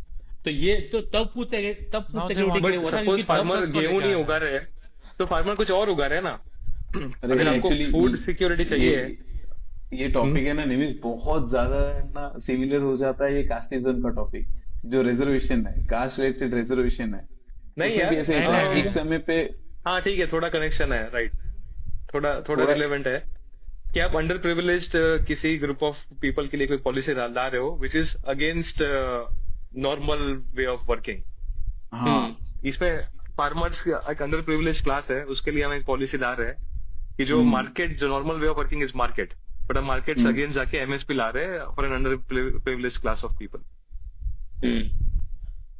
ओके और तो वो और बट नाउ इट इज एक मूव एक टू थोड़ा है, पॉलिटिकल, बट अभी वेरी मैं इसके थोड़ा अगेंस्ट में बहुत सारे पॉलिटिकल हो टॉपिक्स गया भी है। है, कि बट मतलब है ध्यान ना तेरा वो ऑडियो बहुत कम आ रहा है, so if you are saying मैं बोला समथिंग हमको नाउ इट हाँ हैज मूव टूवर्ड्स पॉलिटिकल, थोड़ा अब ये पॉलिटिक्स में चला गया है मोस्टली, क्योंकि ये जो हरियाणा की है या फिर ना यहाँ जो के प्रोटेस्ट जहाँ चल पे रहा है वो काफी पॉलिटिकल पंजाब है के इंस्टेड ऑफ जो एक्चुअली बहुत ज्यादा हाँ अंडर पॉलिटिकल प्रिविलेज्ड है। नाउ फार्मर्स इट है इज उसके या बेनिफिट अग्रीड के लिए। अग्रीड मैं मेरा फर्स्ट पॉइंट वही था कि जो लोग प्रोटेस्ट कर रहे हैं ना, वो तो एलाइट वर्ग से ही आते हाँ हैं, पंजाब से, हाँ हरियाणा से और वेस्ट यूपी से, जहाँ पे हाँ सबसे ऑलरेडी अमीर है बहुत ज्यादा मतलब हाँ बहुत ज्यादा अमीर फार्मर्स रहते हैं। ट्रू। बट जो वो उनकी डिमांड है उनसे छोटे फार्मर्स का भी अच्छा ही होने वाला है ना, मतलब जो अरे एमएसपी वगैरह अगर सब बॉस कुछ आएगा, लोन वेवर बॉस वगैरह आएगा तो छोटे फार्मर्स भी बेनिफिट उनका करेंगे। उनका सेकंड सबसे मेजर डिमांड क्या पता है? Withdrawal from the world trade organization. वो भी देखा था।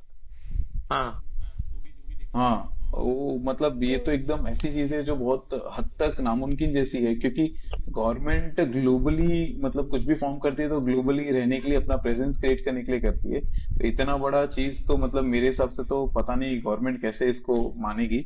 बाकी सब चीजें तो बहुत सिंपल है कि चलो बट ठीक है उसमें कि ऐसा है कि आई कंपेंसेशन देना थोड़ा है। उसमें हम अपने नेशनल इंटरेस्ट के लिए डब्ल्यूटीओ जो है ना वो थोड़ा वेस्टर्न इंटरेस्ट से ज्यादा अलाइन करता है, अपने अलाइन नेशनल करता इंटरेस्ट के है। अगेंस्ट भी हो सकता है। डब्ल्यूटीओ की पॉलिसीज आर जब वो फॉर्म हुआ था और जब उनका जो मेन मोटिव था कि पूरा एक लिबरल वर्ल्ड वाइड ट्रेड हो, सब कुछ हो, उसके लिए है। ताकि तो बहुत वेस्टर्न बार ऐसे है कंट्रीज कि को उनकी फायदा हो पॉलिसीज सके। फॉर एग्जाम्पल फार्मा ले ले। हम्म। हाँ, जैसे फार्मा में जब उनकी बिग बड़ी वेस्टर्न कंपनीज के पेटेंट्स होते हैं, तो हम जब जेनेरिक्स बनाते हैं इंडिया में फार्मा, तो बहुत बार हम वो पेटेंट्स को वायलेट करते हैं, वो सब कुछ करते हैं। तो डब्ल्यूटीओ प्रेशराइज करता है इंडिया को कि आप पेटेंट लॉ स्ट्रॉन्ग करो, वायलेट मत करो उनकी कंपनीज के पेटेंट लॉज और सब। बट मे बी हमारे नेशनल इंटरेस्ट में है कि हम करें वायलेट और हम बनाए जेनेरिक्स, हमारे नेशनल इंटरेस्ट में है वो शायद। तो मे बी फार्मिंग में भी ऐसा हो सकता है कि हमारे नेशनल इंटरेस्ट शायद करते उनकी ही ना। कंपनी से अलाइन ना करते हो, डब्ल्यूटीओ तो के that's a law debatable law topic. तो हम तोड़ ही रहे। डब्ल्यूटीओ तो बोलता ही है कि भाई इतना तुम हाँ, सब्सिडी नहीं दे वो सकते, करता ही हाँ, है। मैं वो तो वही तोड़ बोल ही रहा रहे हूँ। हैं। हाँ, हर साल वो यूएस हर यूएस बार तो केस करता ही हर है, बार यूएस तो डब्ल्यूटीओ केस बोलते करता ही ही है कि हम तोड़ते ही है। हाँ, हाँ, और उनका इंडिया एनफोर्स वो करना तो बहुत डिफिकल्ट है, हाँ, तोड़ने हाँ वाला तो कुछ है नहीं। है। और इवन तो इवन डब्ल्यूटीओ इंडिया वाला ऐसा नहीं है डिमांड कि जो है वो यूएस उसमें मुझे इतना इश्यू नहीं है, ठीक है। और टोटल विड्रॉल ऐसा चाहते नहीं हैं है वो कि लोग तो हाँ, वो कंप्लीट नहीं हो विड्रॉल। सकता, ऐसा वो पूरा हाँ, totally complete withdrawal withdrawal WTO से तो वो इम्पॉसिबल पॉसिबल है। ना, हाँ वो पॉसिबल नहीं वेस्टर्न है। कंट्रीज सब्सिडी नहीं देती है, यूएस भी सब्सिडी देती है आप अपने फार्मर को, लेकिन थोड़ा वो अलग देती टाइप है। का सब्सिडी है। हाँ, देती है। वो देख हाँ ऐसे भी मुझे लगता है कि ऐसे अपने इंडिया में बहुत से ब्रेन्स है, अगर उसको यूटिलाइज करना चाहे तो बहुत सारे लोग यहाँ से बच के निकलते भी, तो we can utilize the things, but वो total withdrawal cannot be possible, I think so. ये वो तो टोटल विड्रॉल पॉसिबल मांग नहीं रहा है। है। हाँ, टोटल तो वो विड्रॉल मांग रहे पता टोटल नहीं, विड्रॉल, बट अपना इवेंचुअली ट्रेड उनको अपना जो विड्रॉल भी चाहिए होगा ट्रेड कुछ है ना, फार्मिंग पॉलिसीज से या फार्मिंग उससे। फॉरेन पॉलिसी से, हाँ हाँ, जो भी ट्रेड है वो डब्ल्यूटीओ की बेसिस पे चलता है ना। हम्म। हाँ, वो होने वाला भी नहीं है। आई थिंक फार्मर्स का इतना स्ट्रांग उसमें उसका क्या रीजन है, उनको वो चाहिए वो पता नहीं है, बट एक टॉपिक है, मतलब मैंने इसके बारे में थोड़ा पढ़ा, इसी इसी रिलेटेड है कि ये जो है ना 2000 कौन सा 2015 में एक अमेंडमेंट आया था, कुछ लैंड एक्विजिशन के रिगार्डिंग, तो उसके हाँ 2013 अगेंस्ट भी ये लोग 2013 टॉपिक में मतलब कर रहे हैं। 13-14 2013 में था अमेंडमेंट 1 था, अमेंडमेंट 2 2015 हाँ, में किया गया था। उन लोग और बोल रहे 2013 को वो करो, रीइंस्टेट करो। 13 वाला वापस चाहिए, हाँ 13 वाला रीइंस्टेट करो, क्योंकि 15 वाले में कुछ है कि जिसमें गवर्नमेंट और प्राइवेट कंपनियां अगर ज्वाइन होती है और एक वेंचर क्रिएट करके कुछ डेवलपमेंट का काम करती है, तो उसमें जो 2013 वाला जो अमेंडमेंट था उसके अंदर 70% जो राय लेते थे कि वो वहां की जो पीपल्स पीपीपी प्रोजेक्ट करके होता था कि वहां के लोगों से राय पब्लिक लेते थे, 70 प्राइवेट। हाँ, तो अगर दे अग्री सो उनका लैंड एक्विजिशन अप्रूव होता था, अगर वो अग्री नहीं करते थे तो उसके ऊपर वापस डिस्कशन मोड में जाता था और थोड़ा डिफिकल्ट हो जाता था ऐसा। अभी इस चीज को कैसा कर दिया है कि गवर्नमेंट एंड पब्लिक हो गया तो वो पूरा फुल प्रूफ, मतलब वो लैंड एक्विजिशन हो ही जाएगा बाय डिफॉल्ट, कोई भी एग्रीमेंट वगैरह पूछा नहीं जाएगा। सो एक ये पॉइंट है उनका, एक उनके रिक्वायरमेंट में कि ऐसा नहीं होना चाहिए, इसको विड्रॉल करके रीइंस्टेट करना चाहिए जो 2013 का रिक्वायरमेंट। हाँ, आई थिंक एकदम ही बिल्कुल कंसेंट के बिना अगर लैंड एक्विजिशन कर रहे हैं तो थोड़ा ज्यादा हो गया। उसमें थोड़ा हाँ, सो उनके लोगों की राय यहाँ लेनी पे चाहिए, गवर्नमेंट वो को थोड़ा थोड़ा ठीक है। लीनियंट होना चाहिए। हाँ वो बात है। बट आई थिंक थोड़ा हमको भी ध्यान देना चाहिए कि इफ वी वांट मैन्युफैक्चरिंग ये वो सब इंडिया में, तो प्राइवेट कंपनीज को लैंड सब कुछ चाहिए होगा। सो अगर हमको ईज ऑफ बिजनेस करना है, so we have to make some policies के जहाँ फटाफट कंपनीज को लैंड चाहिए, लैंड मिले, फास्ट हो सब कुछ जो थोड़ा। चाहिए वो मिले। और हाँ मतलब अभी वो डिस्कशन मोड में चल रहा है सालों साल, तो हम्म कैसे फिर आप मैन्युफैक्चरिंग हब बन पाओगे? वैसे चाइना ही में रहेगा तुमको जैसे। लगता है चाइना में जाओगे तो चाइना गवर्नमेंट ये सब फार्मर का सुनती है? चाइना गवर्नमेंट बोलती है यहाँ पे कंपनी डालो, फार्मर है नहीं है वी डोंट केयर। तो उनका उस टाइप का अप्रोच है। ठीक है, हमको वो अप्रोच नहीं लेना है, वो तो बट नहीं चाहिए, हाँ सही बात थोड़ा we also have to make pro business policies. हाँ, थोड़ा सा मुझे प्राइवेट एक और कंपनी छोड़, डिफिकल्ट गवर्नमेंट लगता है है। ना, गवर्नमेंट अपना रोड रेल के लिए लैंड एक्विजिशन नहीं कर पा रही हो, तो प्राइवेट हाँ, कंपनी तो मतलब लैंड कैसे कितनी नहीं कर करती पा है। रही। हाँ और एक हाँ और इसके रिलेटेड पॉइंट था कि स्वामीनाथन, यू ऑल नो कि अभी जिनको स्वामीनाथन भारत रत्न कमेटी, अवार्ड मिला है, तो 2024 में, एमएस हाँ, स्वामीनाथन तो उनका एक, हाँ हाँ, तो उनका कमेटी रिपोर्ट है। 2004-2006 में ना एक कमिटी रिपोर्ट है। तो मतलब मैं थोड़ा सा उसके बारे में तुम लोग सबका मतलब ये सजेशन या फिर जो भी जो भी है मतलब पॉइंट्स। तो इसमें क्या है, 2004-2006 में उन्होंने एक कमिटी रिपोर्ट जनरेट की थी जिसमें ये कहा गया था कि जो एमएसपी का एक्चुअल यूटिलाइजेशन नहीं, वो तो हाँ, जो 6% जो हो रहा है, जो 6% फार्मर्स ही ले पा रहे हैं एमएसपी का। अगेन इस पे मैं पूरा कंप्लीट करता हूँ, फिर निखिल बोलना, बिकॉज निखिल के चेहरे पे दिख रहा है बहुत सारे क्वेश्चन आगे। सो 6% यूटिलाइजेशन हो रहा है, तो इनका ये कहना था कि अगर ये और बेटर हो सकता है, C2 + 50% समथिंग उन्होंने एक वैल्यू डिराइव की थी, C2 दिया है, + 50%। दिया है। हाँ, तो अभी ये, हाँ, इसके इसके लिए I am little worried because C2 + 50 यानी कि C2 क्या है, जो कॉस्ट, जो उनकी जितनी लागत है, जितनी भी लागत लगती है क्रॉप को उगाने का, प्लस तो आपको 50% बनाना है। उनका प्रॉफिट रेशियो करके एक वैल्यू, ये एक मिनिमम बेस वैल्यू होनी चाहिए एक एमएसपी जनरेट करने के लिए, जो अपने आप में बहुत ज्यादा डिफिकल्ट है मुझे लगता है। ये इक्वेशन में डिमांड का है, ये तो हुआ हाँ कि आपका कितना आप प्राइस डिटरमाइन कर रहे हो विदाउट एनी हाँ, of demand course, yes in of factor, course, आपका कितना कॉस्ट लगा और कितना प्रॉफिट, बस बस ये हाँ बेस पे प्राइस डिसाइड हो गया। मुझ इट्स मतलब वही, there is no demand in picture.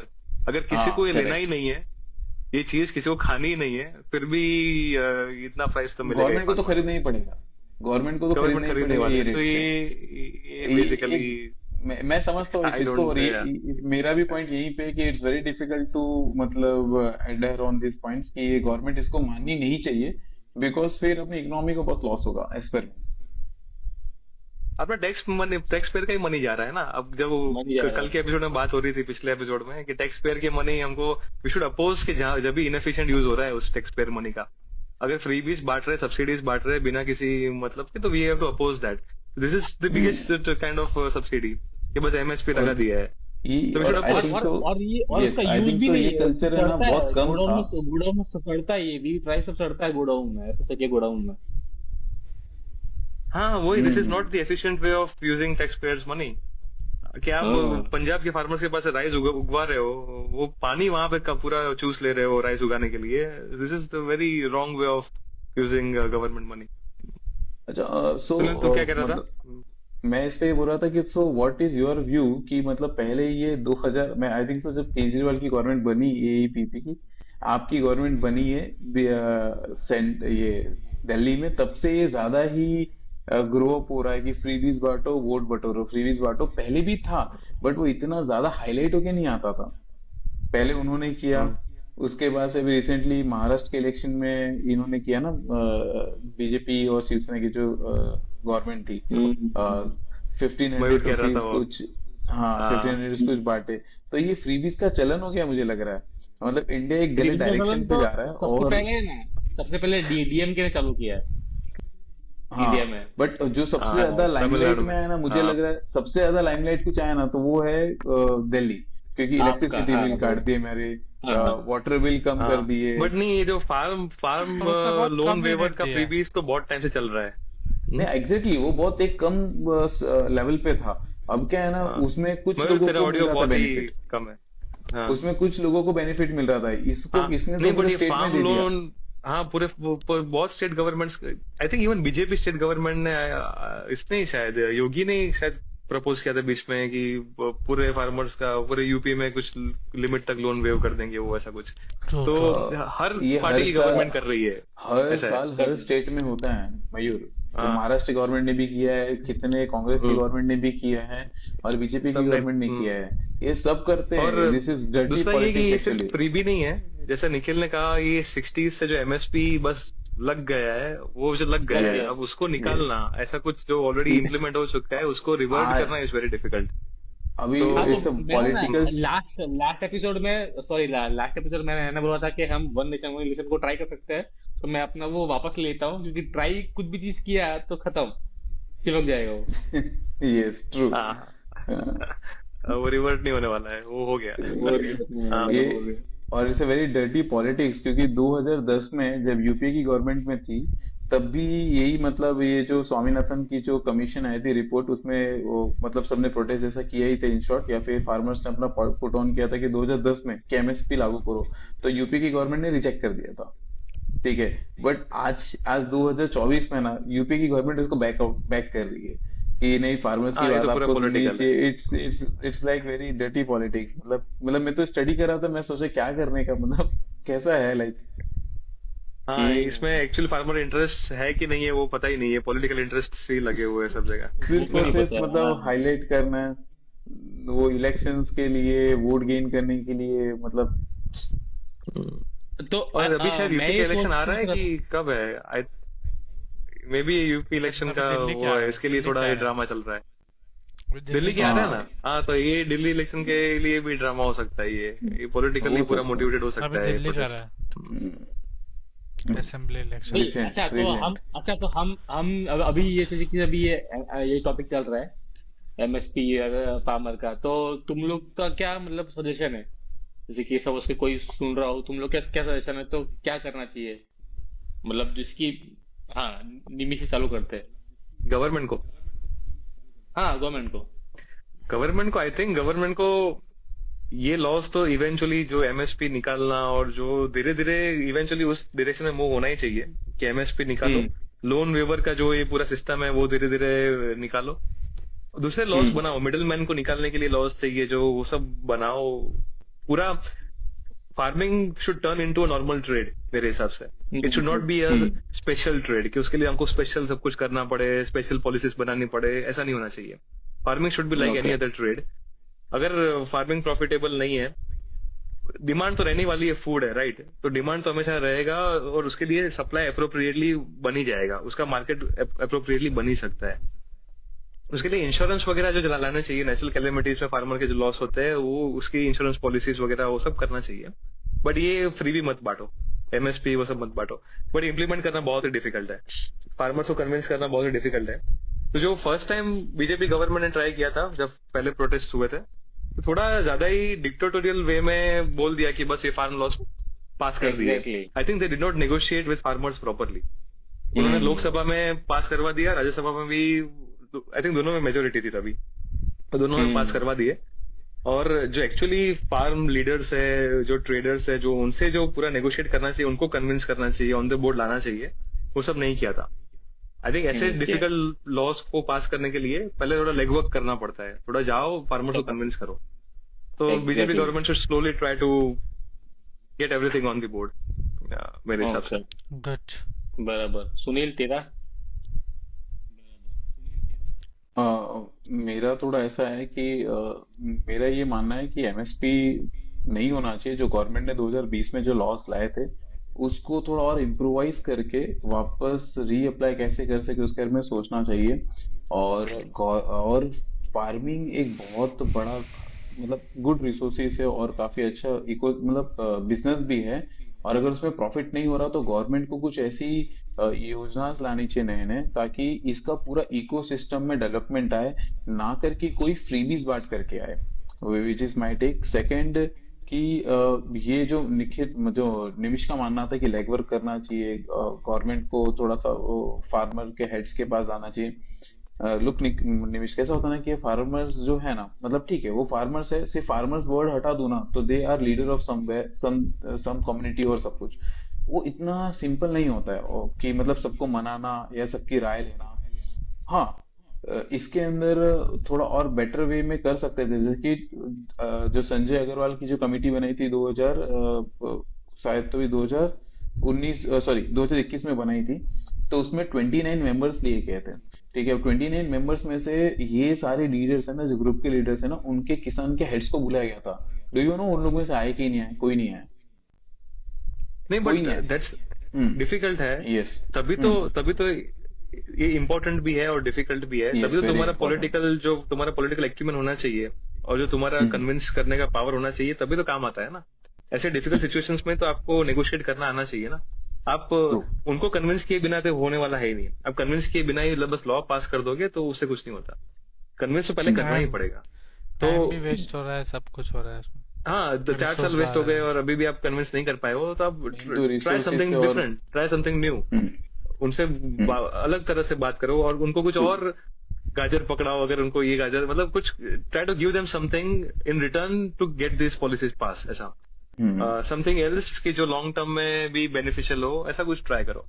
Long कुछ तो टर्म में करना चाहिए। बेनिफिशियल हो उसको करना चाहिए, इकोसिस्टम को कैसे बेस्ट करना चाहिए, कैसे फ्रूटफुल आना चाहिए। और ऐसा मेरा भी मानना है कि हाँ, लोगों को एक एग्रीकल्चर फील्ड जो है ना खराब नहीं लगनी चाहिए, फार्मिंग फील्ड कैनॉट खराब नहीं लगनी चाहिए।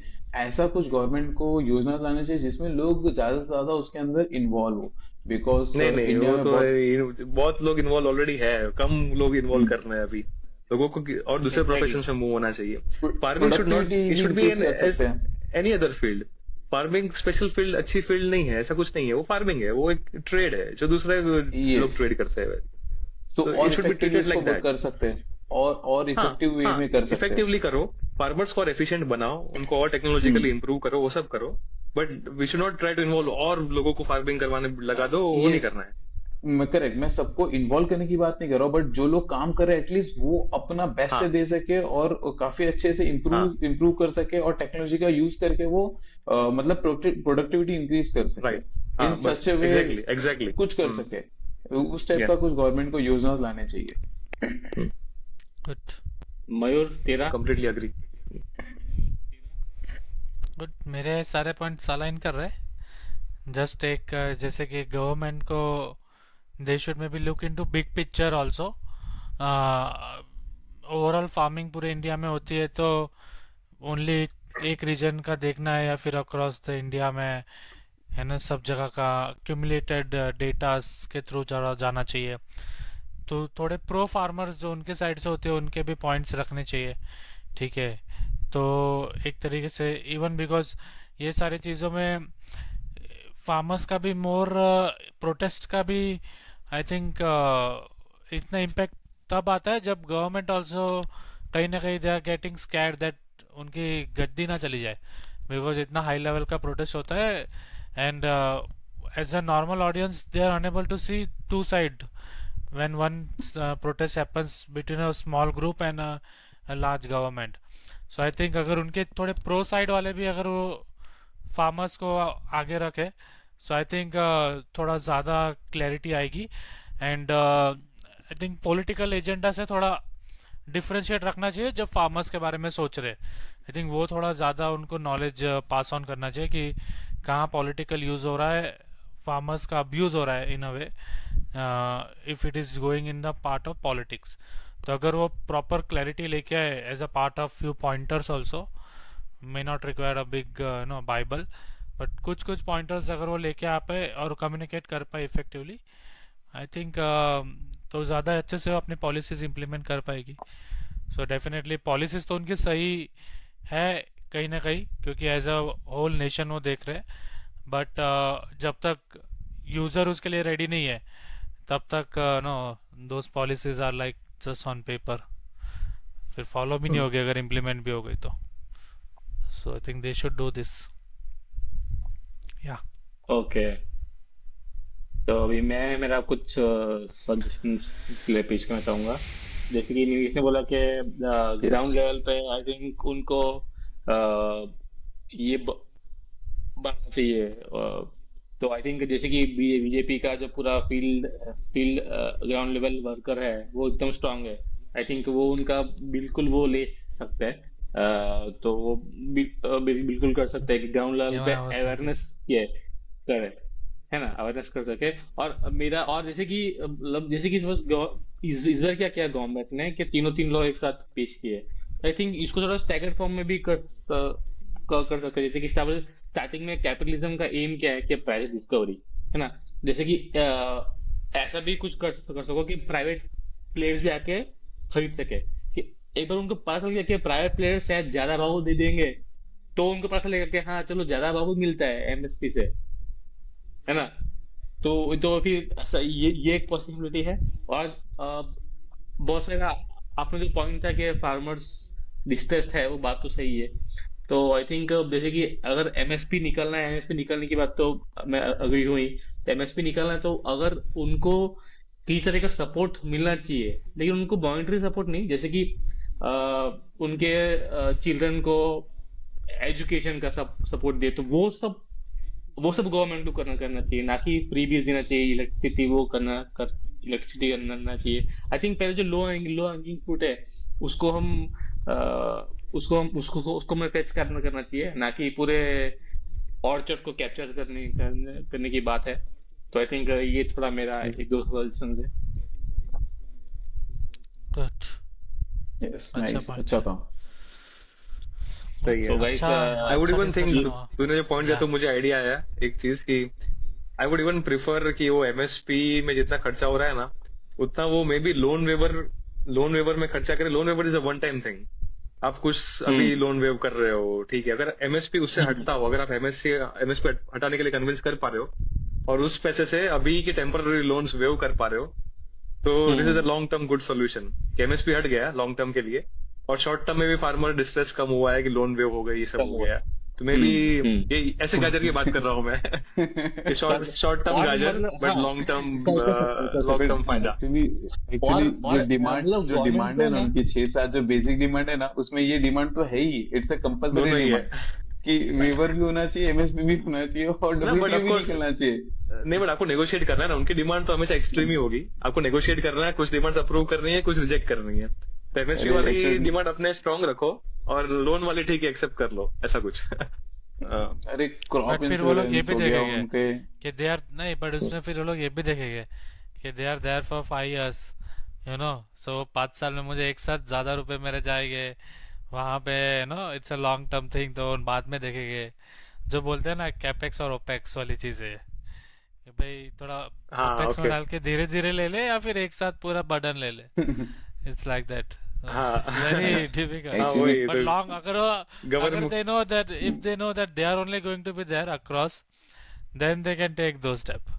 बट है ना, नहीं, ये गवर्नमेंट सारी के भी शॉर्ट टर्म चीजें, इंसेंटिव्स है बेसिकली। हाँ बट ये सारी निमिष जो आइडिया दे रहा था ना, it's very good, but actually क्या है ना, ये सारी चीजें काम कब करेगी ना, जब पॉलिटिकल एंगल इसके साथ ज्वाइन नहीं होगा। तो आज इसके साथ है ना, पॉलिटिकल एंगल इतना ज्यादा मतलब जुड़ चुका है ना, कि आई विल से कि नहीं, जो पॉलिटिकल सत्ता तो में रहेगा नहीं है, इसमें, जो अपोजिशन में है। पॉलिटिकल एंगल तो इसमें रहने वाला है। तो लेकिन अपने को जो जो सरकार है Politics, उसका भी एक पॉलिटिकल विल चाहिए, कि भाई वो पॉलिटिकल एंगल है तो भी हम true, true. लोग बताएंगे कि भाई ऐसा ऐसा है। कुछ जैसे कि कुछ चीजें हम भी लेट गो करें, कुछ चीज आप भी करो लेट गो, है ना। तो मतलब ये इसका वो होता है ना कि भाई कुछ तुम करो कुछ हम करें, ऐसा ऐसा करके कुछ करना चाहिए। मतलब हाँ करना हो जितने तो और करना जितने हो तो बड़े करे। Important it's laws like a होते हैं सबका अपोजिशन होता है। जीएसटी का अपोजिशन हुआ था, और 1991 का लिबरलाइजेशन हुआ, उसका भी अपोज हुआ था। तो जितने बड़ी चीजें हैं सबका अपोज होने वाला है। and इट्स अप टू हाँ, you to negotiate and convince the other parties to make sure कि ये लॉन्ग टर्म में अच्छे लॉज पास हो जाए, ऐसा। तो वही करना है सही है गवर्नमेंट। guys। तो ये टॉपिक खत्म करते हैं। और इस वीक मैंने कुछ समथिंग स्मॉल एक इंटरेस्टिंग चीज पढ़ी, और उसका नाम है डीप सी जाइगेंटिज्म। उसका मतलब ये है कि जो समुद्र एकदम गहरे पानी में है ना, बहुत उनका साइज बहुत बढ़ जाता है उनके शैलो वाटर काउंटर पार्ट से। लेकिन ये कब होता है, जिनका मतलब वो हड्डी ना हो, मतलब नॉर्मली क्या बोलते हैं उसको, इनवर्टिब्रेट्स, जैसे कि जाइंट स्क्विड है, कोलोसल जाइंट भी नहीं, कोलोसल स्क्विड है, आइसोपॉड है। आई थिंक वो ऐसा पाया गया है कि वो जो जितने नीचे समुद्र के नीचे रहते हैं ना, उनका साइज उतना बहुत बड़ा बड़ा होता है। तो आई थिंक ये मुझे कुछ इंटरेस्टिंग लगा। उसके ना दो लॉ है, दो रूल है। एक तो वो दो रूल से हम उसको एक्सप्लेन कर सकते हैं क्यों है। एक था क्लाइबर रूल, वो से बोलता है कि larger animals are more energy efficient. ये बात तो सही है, जैसे कि जितना तुम बड़े क्रिएचर हो ना उतना एनर्जी एफिशिएंट हो जाते हो, मतलब अपने साइज के हिसाब से। और स्लोअर उनका मेटाबॉलिज्म रेट भी स्लो होता है, तो उनको खाना भी कम चाहिए, उससे एनर्जी भी उन लोग वो ले सकेंगे। तो फूड स्कैर्स एनवायरमेंट के लिए वो बना है, इवोल्यूशन हुआ है उनका। और एक है बर्गमैन्स रूल। राइट। वो क्या बोलते हैं कि जैसे कि एनिमल का साइज है ना, जैसे कि टेम्परेचर बढ़ता है एनिमल्स का साइज, टेम्परेचर घटता है एनिमल्स का साइज बढ़ता है, वो इनवर्सली प्रोपोर्शनल है। तो वो क्योंकि वो बेटर बॉडी हीट मेंटेन करने के लिए वो है। और अरे मतलब वो सरफेस एरिया टू वॉल्यूम कम हो गया ना, सरफेस एरिया टू वॉल्यूम, जितना बड़ा क्रीचर है तो उसका वॉल्यूम ज्यादा है बट सरफेस एरिया रिस्पेक्टिवली कम है, ऐसा कुछ। तो हीट डिसिपेट कम होगा, है ना। राइट। और कि वहाँ कोल्ड है, राइट। ऐसा। और ये जो तू बोले ना सरफेस एरिया बाय वॉल्यूम, तो उसका ये भी एक है कि वहां पे ना फूड नहीं ना, फूड स्कैर्सिटी है, तो वो उनका बहुत सारा एडेप्टिव मैकेनिज्म भी है। और मतलब उसमें और एक चीज मैंने पढ़ा कि बहुत सारे जो क्या बोलते हैं फीमेल जो गैस्ट्रोपॉड्स बोलते हैं, वो है ना एग बहुत सारा ले करती है, लेकिन उसमें से कोई भी एक अगर हैच हो गया तो वो बाकी सब एग को खा लेगा। तो उसका मतलब एवोल्यूशन का एक क्राइटेरिया है कि भाई मेरा एक ही ऑफस्प्रिंग हो लेकिन वो वेल नरिश्ड हो। आई थिंक ये मैंने कुछ इंटरेस्टिंग चीज पढ़ी। नाइस। ये नॉर्थ मतलब ये पोल्स के पास जो होते हैं क्रीचर्स वो बड़े होते हैं ना, मैंने सब देखा है कि कई जो पोलर क्रीचर्स है वो नॉर्मली ज्यादा, बिकॉज वहां पे ठंड ज्यादा है और एनर्जी कम होती होगी। वो इनका वो ये रूल है, वो बर्गमैन्स रूल वाला कि टेम्परेचर वो इनवर्सली प्रोपोर्शनल टू साइज है। हाँ, ओके। लेकिन ये तो हर कोई भी जगह पे डेप्थ की बात है, कोई भी जगह पे। राइट। वहां पे ठंडा भी पानी डेप्थ में वही बेसिकली डेप्थ भी ठंडा होता है और ठंडा ही है, डेप्थ में भी एनर्जी कम है और ठंडा पानी है, एनर्जी कम है। हाँ, फूड भी इंटरेस्टिंग। तो गाइस मैंने भी एक एकदम इंटरेस्टिंग चीज़ पढ़ी है इस पर्टिकुलर वीक में। सो जैसे कि इस मंथ में जनवरी 2025 में हमारा कुंभ मेला जो आ रहा है, ठीक है, प्रयागराज में। तो जस्ट उसके रिगार्डिंग मैं जस्ट गो थ्रू कर रहा था, तो कुछ इंटरेस्टिंग फैक्ट्स मुझे पता चले। सो पहले तो लाइक कुंभ मेला मैंने जस्ट पूछा भी लाइक मेरे फादर को, लाइक क्या एक्चुअली है, क्या फेयर है क्या। तो डेफिनेटली फिर बाद में जब मैंने पढ़ा कि वहाँ पे हम लोग जो भी हिंदुइज्म का मतलब जो भी रिलीजियस है गैदरिंग है, मेजरली उनका ऑब्जेक्टिव रहता है कि दे डुबकी लगाए, ठीक है, मतलब रिवर के अंदर एंड अपने पाप धो रहे, ठीक है। तो उस हिसाब से था। तो अभी वाला जो है, मैं अभी जो अभी हमारा जनवरी में जो आ रहा है, ठीक है, 45 डेज का है। सो वो एक्चुअली महाकुंभ मेला है, ठीक है, जो सिर्फ प्रयागराज में होता है। हाँ, और वो एवरी 144 ईयर्स में होता है। So it's like after 144 years ये महाकुंभ मेला हो रहा है। हाँ, 144 नहीं, और 16 नहीं, 12 साल में एक बार नहीं होता क्या? हाँ, 12 साल, वो 12 पूर्ण साल। कुंभ मेला, नहीं, ये महाकुंभ मेला है। हाँ, वो पूर्ण कुंभ मेला जो एवरी 12 ईयर्स में होगा, अच्छा, ठीक है। और ये है महाकुंभ मेला। और फिर मैंने देखा कितने, और ये जो महाकुंभ मेला का जो गैदरिंग है वो वर्ल्ड में largest gathering, peaceful gathering, world में लार्जेस्ट गैदरिंग इस पर्टिकुलर महाकुंभ मेला में होता है। Across the tenure like 45 days का है, कभी 55 डेज का होता है। और like expected like 40 crore pilgrims, 40 CR है ना, 40 crore pilgrims, 40 crore, almost like 30% of India in a span of this many years, in a span of 45 days, 40 crores। I think once in a lifetime है ना, हमारे लाइफटाइम में तो एक ही आएगा महाकुंभ, वो है, हमको जाना चाहिए। 144। सो ये काफी एकदम हमारे लाइफ में देख ही पा रहे हैं ना, अभी नेक्स्ट तो जब आएगा तब तक। और ये 144 का क्या सिंबोलिज्म है? ये 144 का क्या सिंबोलिज्म है? 12 into 12 हाँ ये सिर्फ प्रयागराज में होता है। 12 साल में एक बार ओके कुंभ मेला आता है, ये 12 मेलों के बाद महाकुंभ मेला ऐसा। और जो ओके लास्ट 12 जैसे साइकिल कि के जो बाद ये था अच्छा महाकुंभ इवन लाइक मेला ओके 20th। हाँ इसने और मल्टीप्लाई यहाँ कर पे लिया। मतलब in a single day like even like 30 million मतलब ऑलमोस्ट लाइक 3 CR के जो ये कहता है कि मैक्सिमम लोग in a day hmm like up to 3 CR उतने लोग एक स्टेट छूट सुनील जाएगा वहाँ जाने पे वाला है क्या जा तो रहे हैं। नहीं, मैं भी सुनील सो टिकट जाने कटा वाला है क्या लेता तो हूँ, कटा लेता हूँ मैं टिकट। और वैसे ये तो गाँव ही है तो नहीं गया है कभी बहुत सुनील? नहीं, अब एक्चुअली बेसिकली ये है ना कि ये 27 से मैं यूपी जा रहा हूँ, तो मतलब मुझे अब इंटरेस्ट आ रहा है कि वहां चला जाऊँ। हाँ जाके आ फिर तो तो यार, वंस इन लाइफ टाइम तो चीज वो है ये। कब है बट वहां पे कुंभ स्टैम्पीड मेला वगैरह कब बहुत होते हैं ये मेले में, मेरे से नजदीक गुम है, हो 16 जाते हो। किलोमीटर। तो पक्का जाना हाँ, चाहिए।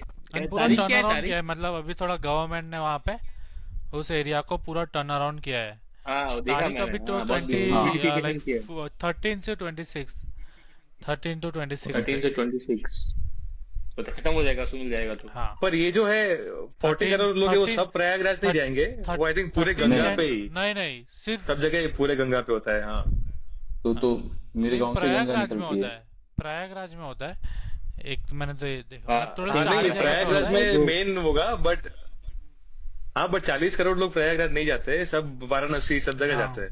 ये पूरा जो 40 करोड़ का नहीं फिगर है ना, वो एक सीट वो एक जगह का नहीं है, वो पूरे उसका है, सब जगह ही होगा।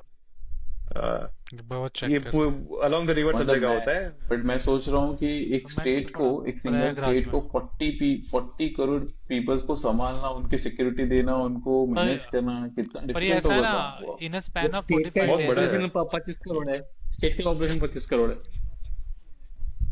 हाँ तो वही ना, डबल जा रही है। 25 करोड़ हाँ अंदर है, 15 करोड़ बाहर है हम जैसे लोग। बस। इसमें से बहुत सारे गवर्नमेंट बहुत कुछ करती है, बट बहुत सारे अखाड़ा वगैरह होते हैं, लोकल डिस्ट्रीब्यूटेड हाँ सब ऑथोरिटीज होती है टेंट्स जो होते हैं संभालती है वहाँ काफी पे चीजें। पूरा। हाँ हाँ पूरा एक टेंट सिटी सब वो वो तो जैसे गवर्नमेंट नहीं संघ कर वाले पाएगी। लोग। हाँ नहीं बट फिर भी गवर्नमेंट को बाकी लॉ एंड ऑर्डर तो गवर्नमेंट को संभालना हाँ है, वो लोग तो खाली हेल्प हाँ नहीं वो करेंगे। और वो नहीं भी नहीं काफी आर्मी भी कर आती रहे है हैं वो लोग। इनफैक्ट, सिर्फ लोग स्टेट हाँ गवर्नमेंट नहीं, आर्मी भी इन्वॉल्व होती है इसमें तो। हाँ ऑफ कोर्स, हाँ तो मतलब उस इट्स अ इवेंट ना, मतलब सबको संभालना ही है मिलके लाइक। हाँ वही। क्योंकि स्टैम्पेड होता काफी है ना, बहुत बढ़िया है। होता है कि किसी ने वो फेक सोने के सिक्के फेंक अफवाह। दिए, ऐसा हुआ था, अफवाह फैलती है और स्टैम्पेड होता है बाद में। पहले होता था बहुत सारे कुंभ मेलों में कि कोई आके कोई मस्ती करके सब सब करता है, कुछ फेंकता है वैल्यूएबल चीजें, और सब फिर भागते हैं वो लेने के लिए, और फिर स्टैम्पेड होता है। तो तो सुनील तो चलते जाएगा तो कुंभ। संभालना, सोने के सिक्के के लिए भागना मत कहीं पे। सुनील फेंकेगा सोने के सिक्के फेंकेगा वो भागेगा अच्छा नहीं अच्छा इनपुट। फेंकना मत भाई। डॉलर्स भेजूंगा, और डॉलर्स ये पाउंड जो है ना लेके, निम्मी लाइक से पाउंड लेके फेंकूंगा। यूनेस्को रिकॉग्नाइज्ड इवेंट है ये। यूनेस्को हाँ रिकॉग्नाइज्ड वो शायद I think cultural I think world space से भी का दिखता है, ऐसा कुछ है। हाँ हाँ हाँ international space I don't space know visitors भी आते सैटेलाइट क्या इमेजेस में दिखता है इवन लिटरली कि इतने लोग जमा हुए हैं। इवन इंटरनेशनल विजिटर्स भी आते हैं particularly only to visit only हाँ वहाँ हाँ पे वो तो आते ही है इंटरनेशनल तो आते ही है सारे सही है सही है सही है सही है। गुड। एक्चुअली डोमिनोज का एक्चुअली मैंने देखा ना, तो 2006 में 1996 या 8 में कुछ इंडिया में आया था, और वो बहुत स्ट्रगलिंग पीरियड पे था उस समय पे कि लाइक कि इतना महंगा डोमिनोज का पिज्जा उस टाइम पे लोगों के पास खाने के पास पैसे इतने ज्यादा नहीं होते थे, तो वो मार्केट कवरेज बहुत कम कर पा रहा था। सो उसने 39 का मेन्यू निकाला था, सबको याद होगा 2008 में, पता है वो डोमिनोज मेनिया करके एक आया था 39 रुपीज का एक। तो उसने पिज्जा की जो उन्होंने जैसे टेस्ट किया कि पिज्जा के साइज छोटे कर देंगे, उसके टॉपिंग्स वगैरह कम कर देंगे, और उसे सस्ते में सस्ता करेंगे सो दैट कि सब लोग परचेज कर पाए, उसके रिलेटेड था।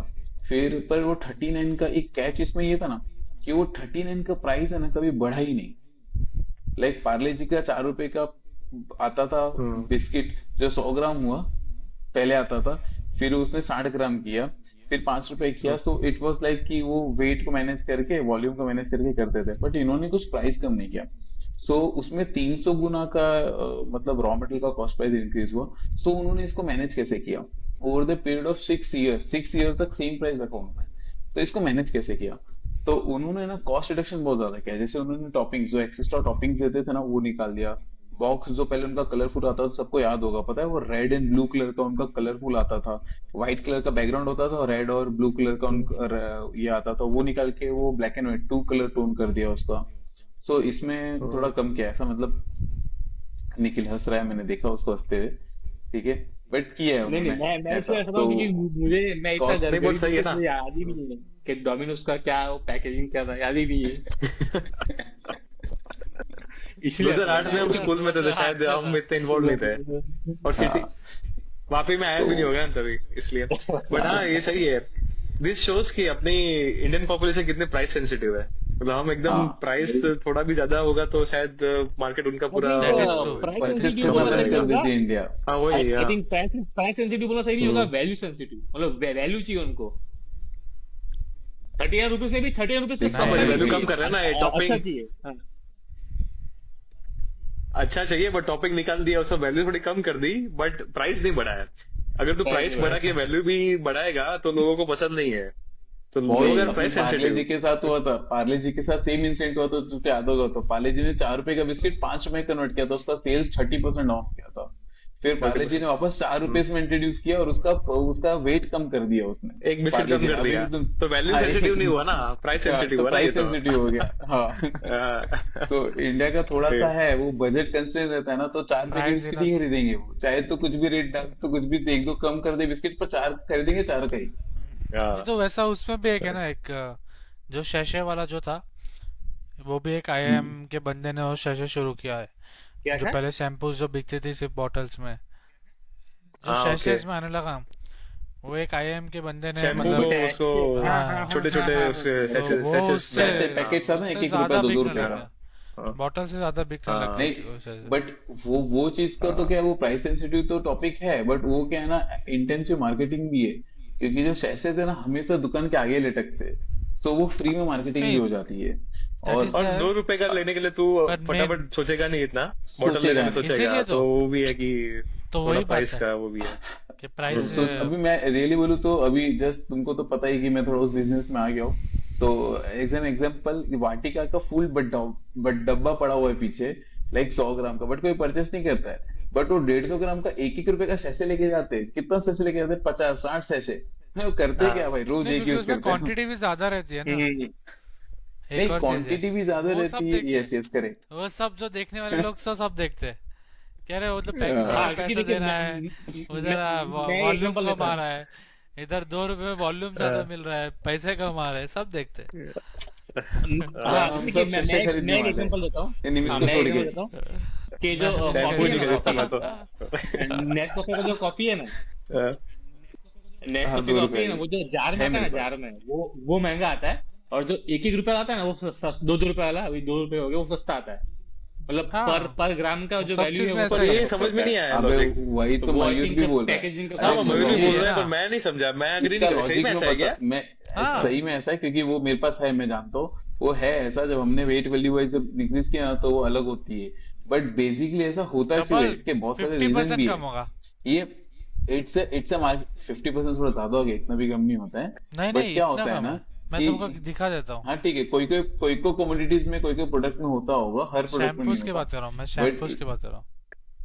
और अग्री, क्यों होता चलो है, ठीक दूध है पे आया यार। 50%। मैं भी उस पे आता हूँ कि क्यों होता है ये, क्या होता है ना कि ये शैसे जो ना ऐसे लटकते रहते हैं ऐसे एक एक एक करके, तो पहले क्या होता है, इसकी मार्केटिंग बहुत फास्ट होती है, क्योंकि ये और हर Okay. जगह पे शैसे का जो पाउच है ना वो पीछे नहीं लगाते, वो हमेशा आगे लगाते हैं। तो ठीक कंपनी है, आर विलिंग ये to give more shampoo for marketing, ऐसा। हाँ एक फर्स्ट पॉइंट ये, सेकंड पॉइंट ये हो जाता है ना कि क्या होता है ना, ये एज एन ट्रायल पैक की तरह ये लोग यूज करते हैं, चलो एक बार ट्राई करके देखते हैं, एक बार ट्राई करके देखते हैं, तो मतलब क्या है ना, वो जो लो इनकम पीपल्स होते हैं ना, एटलीस्ट वो एक बार ट्राई करके देख लेते हैं, और फिर उनको प्रोडक्ट अच्छा लगे तो लोग कन्वर्ट भी हो जाते हैं, इट्स नॉट कंपल्सरी कन्वर्ट हो ही जाए और नहीं भी हो, बट एक पॉसिबिलिटीज इंक्रीज होती है कन्वर्जन की। हाँ, सो ये 2 3 पॉइंट्स है जिसकी वजह से थोड़ा सा फ्रॉम होता है, marketing point of view it makes sense. Marketing होता है। हाँ तो बॉटल तो फिर निकाल ही दो ना, बॉटल रखो ही क्यों, कौन खरीदेगा, कम खरीदेंगे लोग, बट कम खरीदते वैल्यू दे हैं। रहे हो बॉटल में, नहीं। तो वियर्ड हो नहीं गया ना, थोड़ा। जैसे खरीदते कि हैं। अभी रोज रोज हम को एक एक खरीदते हैं शैशे ना। फाड़ के कुछ यूज नहीं करने वाला है, हाँ बॉटल ऐसा तो खरीदेंगे ही। बॉटल खरीदते ही, क्योंकि मतलब लोगों को ईज भी ईज होता है ऑफ ना यार, यूज कि है। एक बॉटल रख लो, थोड़ा यूज करते हैं ऐसा। बट क्या है ना, वो कन्वर्जन रेट बढ़ जाता है, बहुत सारे लोग ऐसा करते, कन्वर्ट होते। साल का इस साल का पहला पॉडकास्ट को बाय बोलते हैं। Bye guys. Yes, bye bye bye bye. Guys. See you